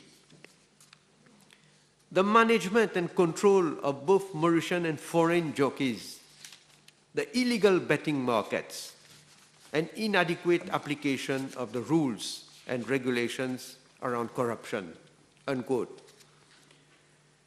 The Commission considered that the GRA was not fit for purpose and required a fundamental overhaul with more dynamic leadership, a clear strategic plan to fulfill its wide-ranging responsibilities under the GRA Act, tactical options for implementing its strategy, and crucially, needed to be properly resourced with experienced and motivated staff. The Commission recommended that there was an urgent need to remove the regulatory and governance responsibilities from the MTC and instead create a separate organization, the Mauritius Horse Racing Authority, which would be a new independent statutory body to oversee the regulation and governance of horse racing in Mauritius. The Commission felt that there was merit in consideration being given to changing the MTC's status from a private club to a company limited by shares under the company law. It also recommended better coordination between the GRA, the MRA, the FIU, and the Police des Jeux to effectively deal with malpractices and corrupt activities in the horse racing industry. Monsieur le Président, comme je l'ai dit, ce n'est un secret pour personne qu'année après année, l'organisation des courses a été décriée par tous les stakeholders concernés. Rapport après rapport, de Rowe à Paris, en passant par Balgobin et Glover, le constat a été unanime et accablant. Les courses hippiques à Maurice souffrent de pratiques douteuses. Les turfistes ont été les plus grandes victimes. Monsieur le Président, il fallait agir. Le gouvernement a commencé à prendre le taureau par les cornes dès le début de son mandat en 2015. Et comme recommandé par le rapport Paris, il fallait donner à la GRA des muscles et des dents pour évoluer d'un bulldog sans dents à un bulldog qui sait mordre. Si la GRA n'était pas fit for purpose en 2014, comme mis en exergue par la commission d'enquête, c'est que cette institution régulatrice n'avait qu'une dizaine d'employés, la plupart des retraités qui ne faisaient que du rubber stamping sous le joug d'un nominé travailliste qui agissait comme chairperson. Pas besoin de mentionner des noms. Il fallait nommer un nouveau conseil d'administration, restructurer l'institution et recruter des personnes compétentes ainsi que des consultants pour aider la GRA à assumer ses responsabilités pleinement. Aujourd'hui, la GRA est dotée d'un conseil d'administration dynamique et proactif et d'une 50aine d'employés qualifiés. Depuis 2015, la GRA a pris une série d'initiatives pour mieux exécuter sa mission, telle qu'énoncée dans la GRA Act. Ces initiatives ont tenu compte des observations et recommandations de la Commission Paris. Ainsi, selon les provisions de la loi, des directives ont été émises à l'intention de l'organisateur des courses hippiques pour s'attaquer aux problèmes de subjectivité et d'iniquité dans la prise de décision et d'apporter plus de certitude aux stakeholders concernés. La loi a été amendée pour contraindre les opérateurs du betting d'opérer à travers une entité coopérative pour plus de transparence et conformément à la réglementation contre le blanchiment d'argent. C'est dans cette même optique que le MTC, qui a un statut de club privé, a dû créer une subsidiaire coopérative, le MTCSL, pour pouvoir opérer selon les nouvelles dispositions de la loi. Le contrôle antidopage a été renforcé, la GRA prenant à sa charge le contrôle hors compétition. Sur une recommandation du laboratoire concerné, le contrôle pré-compétition est fait les jeudis suivant la publication du programme des courses. Ce nouvel arrangement permet au laboratoire d'avoir plus de temps pour effectuer un éventail de tests, contrairement à ce qui se pratiquait auparavant. Monsieur le Président, depuis septembre 2017, 27 cas de dopage ont été détectés.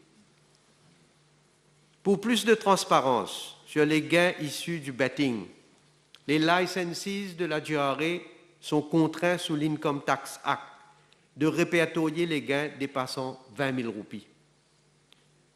Des accords de partenariat, des MOUs, ont été signés entre la GRA et d'autres institutions comme la MRA, l'ICAC, la FIU, l'IRSA, en vue d'une collaboration étroite pour mieux traquer les actes illégaux ou suspicieux dans le circuit des jeux du hasard et d'argent. Désormais, il est un devoir légal des licensees de la GRA de divulguer leurs bénéficiaires ultimes, ce qui permet de connaître l'identité de la personne qui est réellement derrière l'activité concernée. La Personal Management License a été introduite afin de déterminer si une personne engagée dans le secteur des jeux de hasard et de l'argent est fit and proper. Son importance est maintenant mieux comprise, car l'exercice de due diligence qui précède l'octroi de la Personal Management License permet de mettre à l'écart des individus suspectés de ne pas être fit and proper. La loi a été amendée pour contraindre les institutions financières à ne pas honorer des transactions liées à des paris illégaux sur le net. Et dans peu de temps, la police des jeux passera sous la GRA en vue d'une meilleure coordination en ce qu'il s'agit des opérations coup de poing sur le terrain. Et finalement, il y a eu l'introduction d'un mécanisme de contrôle en ce qui concerne l'achat des chevaux, les paiements effectués aux jockeys et les versements pour l'entretien de chevaux communément appelés keep money. Désormais, toutes ces transactions, de par la loi, doivent passer obligatoirement par un compte spécifique de la MTCSL. La responsabilité incombe donc à la MTCSL valeur du jour de rapporter à la FIU toute transaction qu'il jugerait suspecte. Toutes ces mesures montrent que les autorités se sont armées de dispositions légales et de mécanismes pour combattre des actes illégaux dans le secteur de jeux, de hasard et d'argent, susceptibles de ternir l'image du pays. Évidemment, ces mesures ne plaisent pas à cette mafia dénoncée par la commission d'enquête Paris. C'est pour cela, Monsieur le Président, qu'il y a autant de résistance. Et aujourd'hui, Monsieur le Président, à travers les amendements proposés au GRA Act, c'est une autre étape cruciale qui est franchie pour mettre de l'ordre dans l'industrie hippique et assurer sa pérennité. Passer à cette nouvelle étape est nécessaire, car il y a encore des entorses répétées aux règles régissant les courses hippiques, au détriment des principaux acteurs du secteur que sont les entraîneurs, les propriétaires des chevaux et surtout les turfistes. Inspiré par l'une des plus importantes recommandations de la Commission Paris, nous proposons la mise sur pied d'une Horse Racing Division à la GRA. Nous ne créons pas une nouvelle autorité parce que nous estimons inapproprié de dupliquer les institutions, compte tenu de l'exiguïté de notre juridiction. Nous sommes d'avis qu'il faut bâtir autour de ce qui existe et optimiser l'utilisation des ressources disponibles. Cependant, il est important de souligner que la Horse Racing Division opérera en toute indépendance pour assumer les regulatory and governance functions des activités hippiques. Le responsable de cette division consultera le CEO ou l'officier en charge de la GRA que sur des questions d'ordre administratif et de politique générale. De plus, cette division, j'en donne l'assurance, comptera en son sein que des professionnels aguerris en matière hippique. Le responsable de la division a déjà été recruté. Il s'agit d'un professionnel australien qui a mis ses compétences au service de plusieurs juridictions hippiques. Il sera épaulé par d'autres consultants réputés dans leurs spécialités respectives. Évidemment, les professionnels mauriciens y feront aussi partie après des exercices de recrutement. Mr. Speaker, sir, as I said when starting to speak on the amendments to the GRA Act, there is nothing sinister in what we are doing. There is an urgent need for reform and change in the horse racing industry. While recognizing the contribution of the Mauritius Turf Club in horse racing, we cannot turn a blind eye to the numerous concerns expressed by stakeholders of the industry, and as I say, especially of racegoers. I wish here to allay the fears of those who have been made to believe that government wants to take horse racing under its control. This is absolutely not true. Government is only ensuring that horse racing is undertaken in an environment of trust where integrity, fairness, and transparency will prevail. Some members on the other side of the House have said, à qui profite le crime? Well, first of all, there is no crime that is being committed.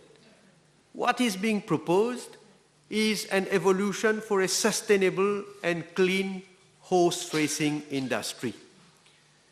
Mais je pose des questions aux membres de l'opposition. À qui profite le crime qui est en train d'être perpétué semaine après semaine à l'encontre des turfistes?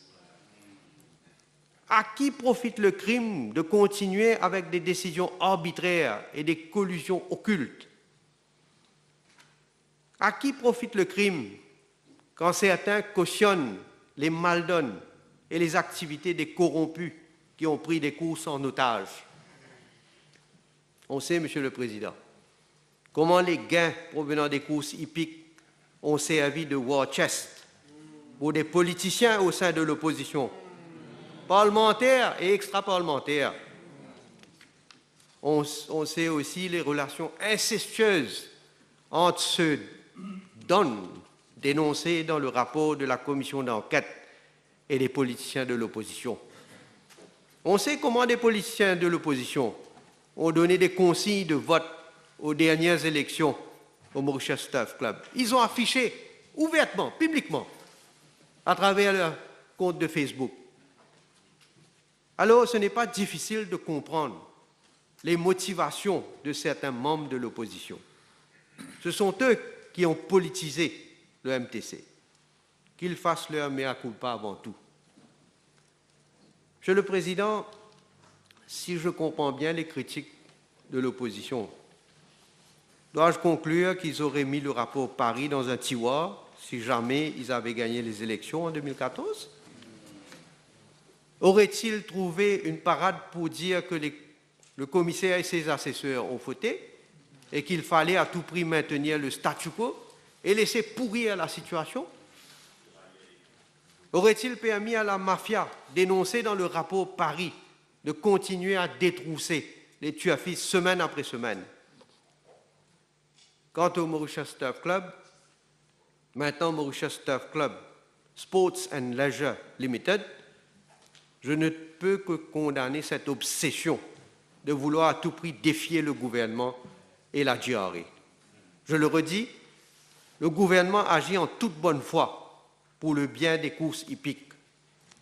Et au lieu de contester à tout bout de champ, le MTCSL gagnerait à reconnaître qu'avec la mise sur pied de la Horse Racing Division, il serait épargné des dépenses conséquentes liées au contrôle antidopage et de sa facture salariale la plus onéreuse.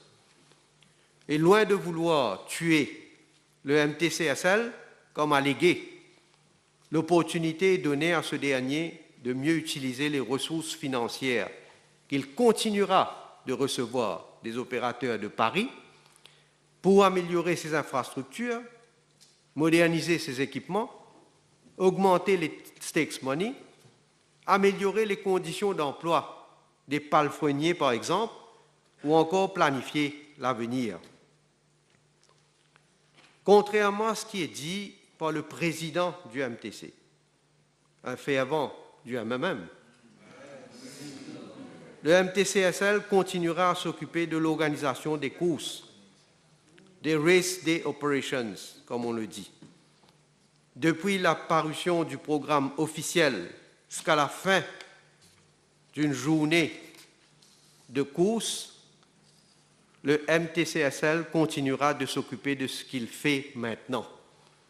Clairement donc, la mise sur pied de la Horse Racing Division sera un game changer, non seulement pour l'industrie hippique, mais aussi pour le MTCSL. Comme je disais auparavant, peut-être en l'absence de surtout du MMM, c'est connu, Monsieur le Président, que le président du MTCSL, un certain JMG, il n'est pas, je disais, un très proche du MMM. Il est un membre du MMM. Il est très très proche de son leader. Et je vais prouver ce que je suis en train de dire. Mais moi, je ne fais pas des allégations ou bien je ne viens pas dire des choses que l'honorable Bagwan et l'honorable Kirin. J'ai lu avec attention leur discours, mais je ne vais pas aller dans les détails pour les répliquer. Mais moi, ce que je dis, je vais prouver ce que je dis.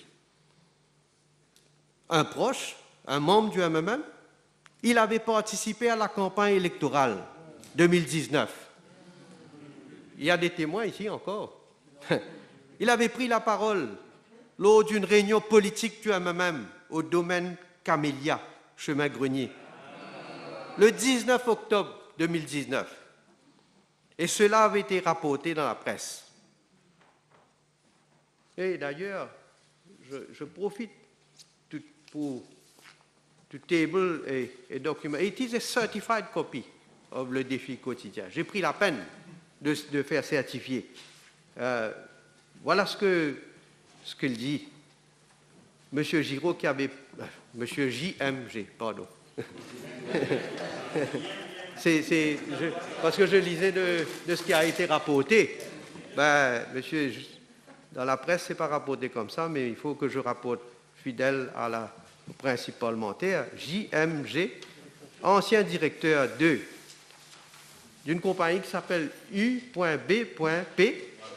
Hein, je ne sais pas, peut-être qu'on peut deviner quelle compagnie. Est également intervenu, s'il vous plaît. Un meeting politique du MMM. Il est également intervenu. Il a mis l'accent sur le partage équitable des richesses. C'est pour cela, dit-il, que le MMM travaille sur un programme pour promouvoir la justice sociale. Et moi, je peux affirmer ici, il a travaillé sur le programme du MMM. J'attends, il n'y a personne malheureusement, mais j'attends qu'il vienne me dire le contraire. Qu'il vienne me dire le contraire, et puis je vais prouver. Je vais prouver comment, et pas prouver juste par des allégations. Je vais prouver, comme si c'était devant une cour de justice, je vais prouver comment ce monsieur a contribué, lui-même personnellement, à rédiger le programme gouvernemental du MMM. Hein? Donc comme je disais, il avait travaillé sur le manifeste électoral en marge des élections de novembre 2019. Et qui plus est, la compagnie où JMG était CEO renfloue régulièrement les caisses du MMM. Et j'attends aussi, peut-être qu'ils vont faire une conférence de presse samedi, j'espère qu'ils vont garder quelques minutes pour me répliquer publiquement ce que je suis en train de dire ici. Renflouer régulièrement les caisses du MMM, la Chambre peut-être va être choquée. Comment des millions atterrissent dans la caisse du MMM. Et puis, ils vont dire que le MMM, le parti le plus pauvre. Le parti le plus pauvre de Maurice, Monsieur le Président. Mais attendons. C'est clair, donc, Monsieur le Président, que JMG et le MMM ont des intérêts communs. Il est surtout question, comme je dis, du war chest. Parce que c'est ça, là, qu'est-ce qui est en jeu, là? Vous savez qu'est-ce qui est en jeu? C'est pas si c'était une question de venir de l'avant avec une loi pour réglementer les cours hippiques. Vous croyez qu'il allait se battre comme ça? Vous croyez qu'il allait mettre toutes sortes de banderoles au champ de Mars? Parce que là, vous savez, qu'est-ce qui est en jeu? Comme on dit, le patient qui est sur le lit et qui a le sérum qui l'alimente et qui le garde en vie, c'est ce sérum-là que je suis en train de couper là. C'est ça. Et c'est ça l'enjeu. Le peuple doit savoir. Ça, ce n'est rien. On verra après. Donc, un enjeu vraiment réel pour le MMM. Et c'est pour cela que les députés du MMM, notamment, comme j'ai dit, les honorables Guirin et Bagouane, sont montés au créneau pour venir répéter dans cette Chambre les allégations malveillantes de JMG contre la diarrhée et le gouvernement. Il serait aussi approprié de souligner que le DON, dont la commission Paris a fait mention, avait obtenu son premier permis d'opération, celui de la compagnie Bet Online, de la défunte Horse Racing Board. Vous savez en quelle année, Monsieur le Président? En 2002, lorsque le leader du MMM était ministre des Finances. Attendons voir s'ils vont dire que ce n'est pas vrai. Monsieur le Président, l'honorable Guirin a déclaré lors de son intervention vendredi dernier que selon la section 3515C du Finance Bill, c'est la Horse Racing Division qui sera responsable pour l'organisation des courses. J'ai lu et relu cette section et je n'ai rien trouvé qui dit, comme allégué par l'honorable Guirin, que la Horse Racing Division va organiser des courses hippiques. Au contraire, la section 15C1A se lit comme suit, et I need to quote so that people can understand. The Horse Racing Committee shall ensure that the horse racing organizer effectively discharges its responsibilities regarding the organization of horse racing in all its aspects, including safety, comfort and standards of hygiene, security, discipline, and the prevention of fraud, unquote. Le horse racing organizer n'est certainement pas le Horse Racing Division. Et dois-je comprendre que soit le député n'a rien compris, mais soit il est en train de faire de la démagogie et il est en train d'essayer de protéger son war chest de son parti. Je pense même qu'il n'est même pas au courant. Enfin, je suis sûr, peut-être qu'il n'est même pas au courant. Hein? Tous les mois, je peux vous dire tous les mois combien de roupies rentrent dans la caisse du MMA. Quant aux commentaires de l'honorable Bagwan, je préfère ne pas répondre, Monsieur le Président, à ses attaques personnelles et à ses diatribes coutumières. Mais je ne peux laisser passer son accusation gratuite contre le président de la GRE sous le couvert de l'immunité parlementaire. Et j'espère que, comme je le dis toujours pour certains membres, j'espère que s'ils ont le courage et s'ils sont honnêtes envers les critiques qu'ils sont en train de faire, de les répéter en public, en dehors de la Chambre. Parce que moi, tout ce que je suis en train de dire, je peux à n'importe quel moment aller les répéter en public.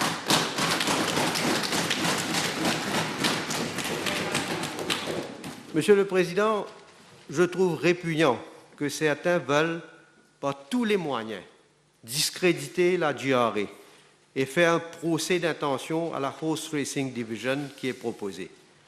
Je le redis, le gouvernement agit de bonne foi et je donne encore une fois l'assurance que la Horse Racing Division sera composée d'experts et de professionnels qui agira en toute indépendance. Mr. Speaker, sir, the comments made by representatives of the Mauritius Staff Club about the nationalization of horse racing are clearly, really, not only they are unfounded, they are, I would say, enfantins.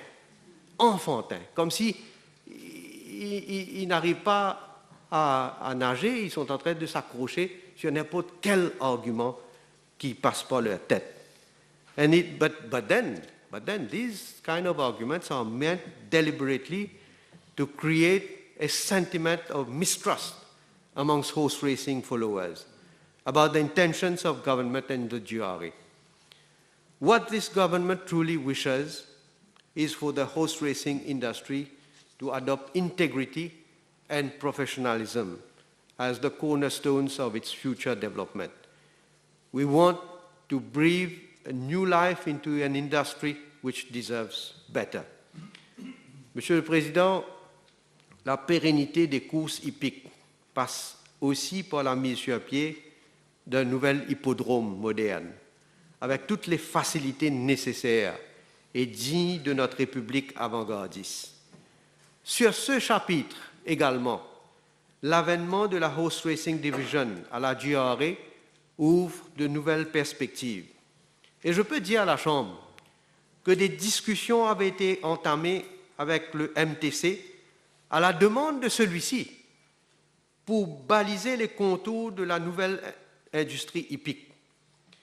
Une équipe composé des officiers de mon bureau et du ministère des Finances avait été dûment mandaté pour entamer ces discussions. Je suis informé qu'il y a eu 7 réunions du 2 décembre 2020 au 15 février 2021 et il y avait consensus sur la marche à suivre, y compris la mise sur pied de la Horse Racing Division qui assumerait les regulatory and governance functions of horse racing. Il y avait unanimité sur la nécessité d'un nouvel hippodrome. Il y a bien eu un dialogue avec le MTC, dûment représenté par son ancien président et son ancien CEO et 2 consultants, Duns & Young, dont les services avaient été retenus par le MTC. Il est donc faux de dire qu'il n'y a pas eu de consultation. Si, bien sûr, la nouvelle direction du MTCSL a changé de cap en s'entêtant dans la provocation et l'insulte et n'a pas voulu poursuivre ces discussions, je ne vois pas comment le gouvernement peut être blâmé. Et certainement, nous ne privilégions personne par rapport à un autre. Notre agenda, c'est le bien de l'industrie hippique, rien de plus. Cela étant dit, Monsieur le Président, je souhaite réitérer que le gouvernement agit de bonne foi en venant de l'avant avec les amendements au DREA et je suis convaincu qu'en de peu de temps, ceux concernés par l'industrie hippique nous remercieront pour avoir pris des décisions qui s'imposent pour assainir les courses et assurer sa pérennité. Nous faisons ce que d'autres juridictions hippiques, comme la Grande-Bretagne, le Singapour, l'Afrique du Sud, ont fait depuis des décennies. Monsieur le Président, nous avons en tout cas la détermination et la ténacité de mener à bien la réforme à plusieurs volets entamés depuis 2015 dans le secteur hippique. Je veux que cela soit bien compris de tous. Mr. Speaker, sir, before concluding, I wish to congratulate the Minister of Finance, Economic Planning and Development for such a comprehensive finance bill. The sheer number of amendments, 93 in all, reflects the breadth and depth of all actions of this government to address the development issues facing our country, our people, and our businesses. The vast number of amendments also bears out the determination of this government to ensure that at all times our country has a regulatory and legal framework that befits our development vision and the aspirations of the people. I am confident that the amendments in the finance bill that will give effect to the numerous measures announced in Budget 2021-2022 will enable us to deal with the pandemic and its fallouts in an effective way. And, of course, we are looking forward to strengthen and speed up the path to economic recovery. Thank you. Honourable members, I suspend the sitting for 30 minutes.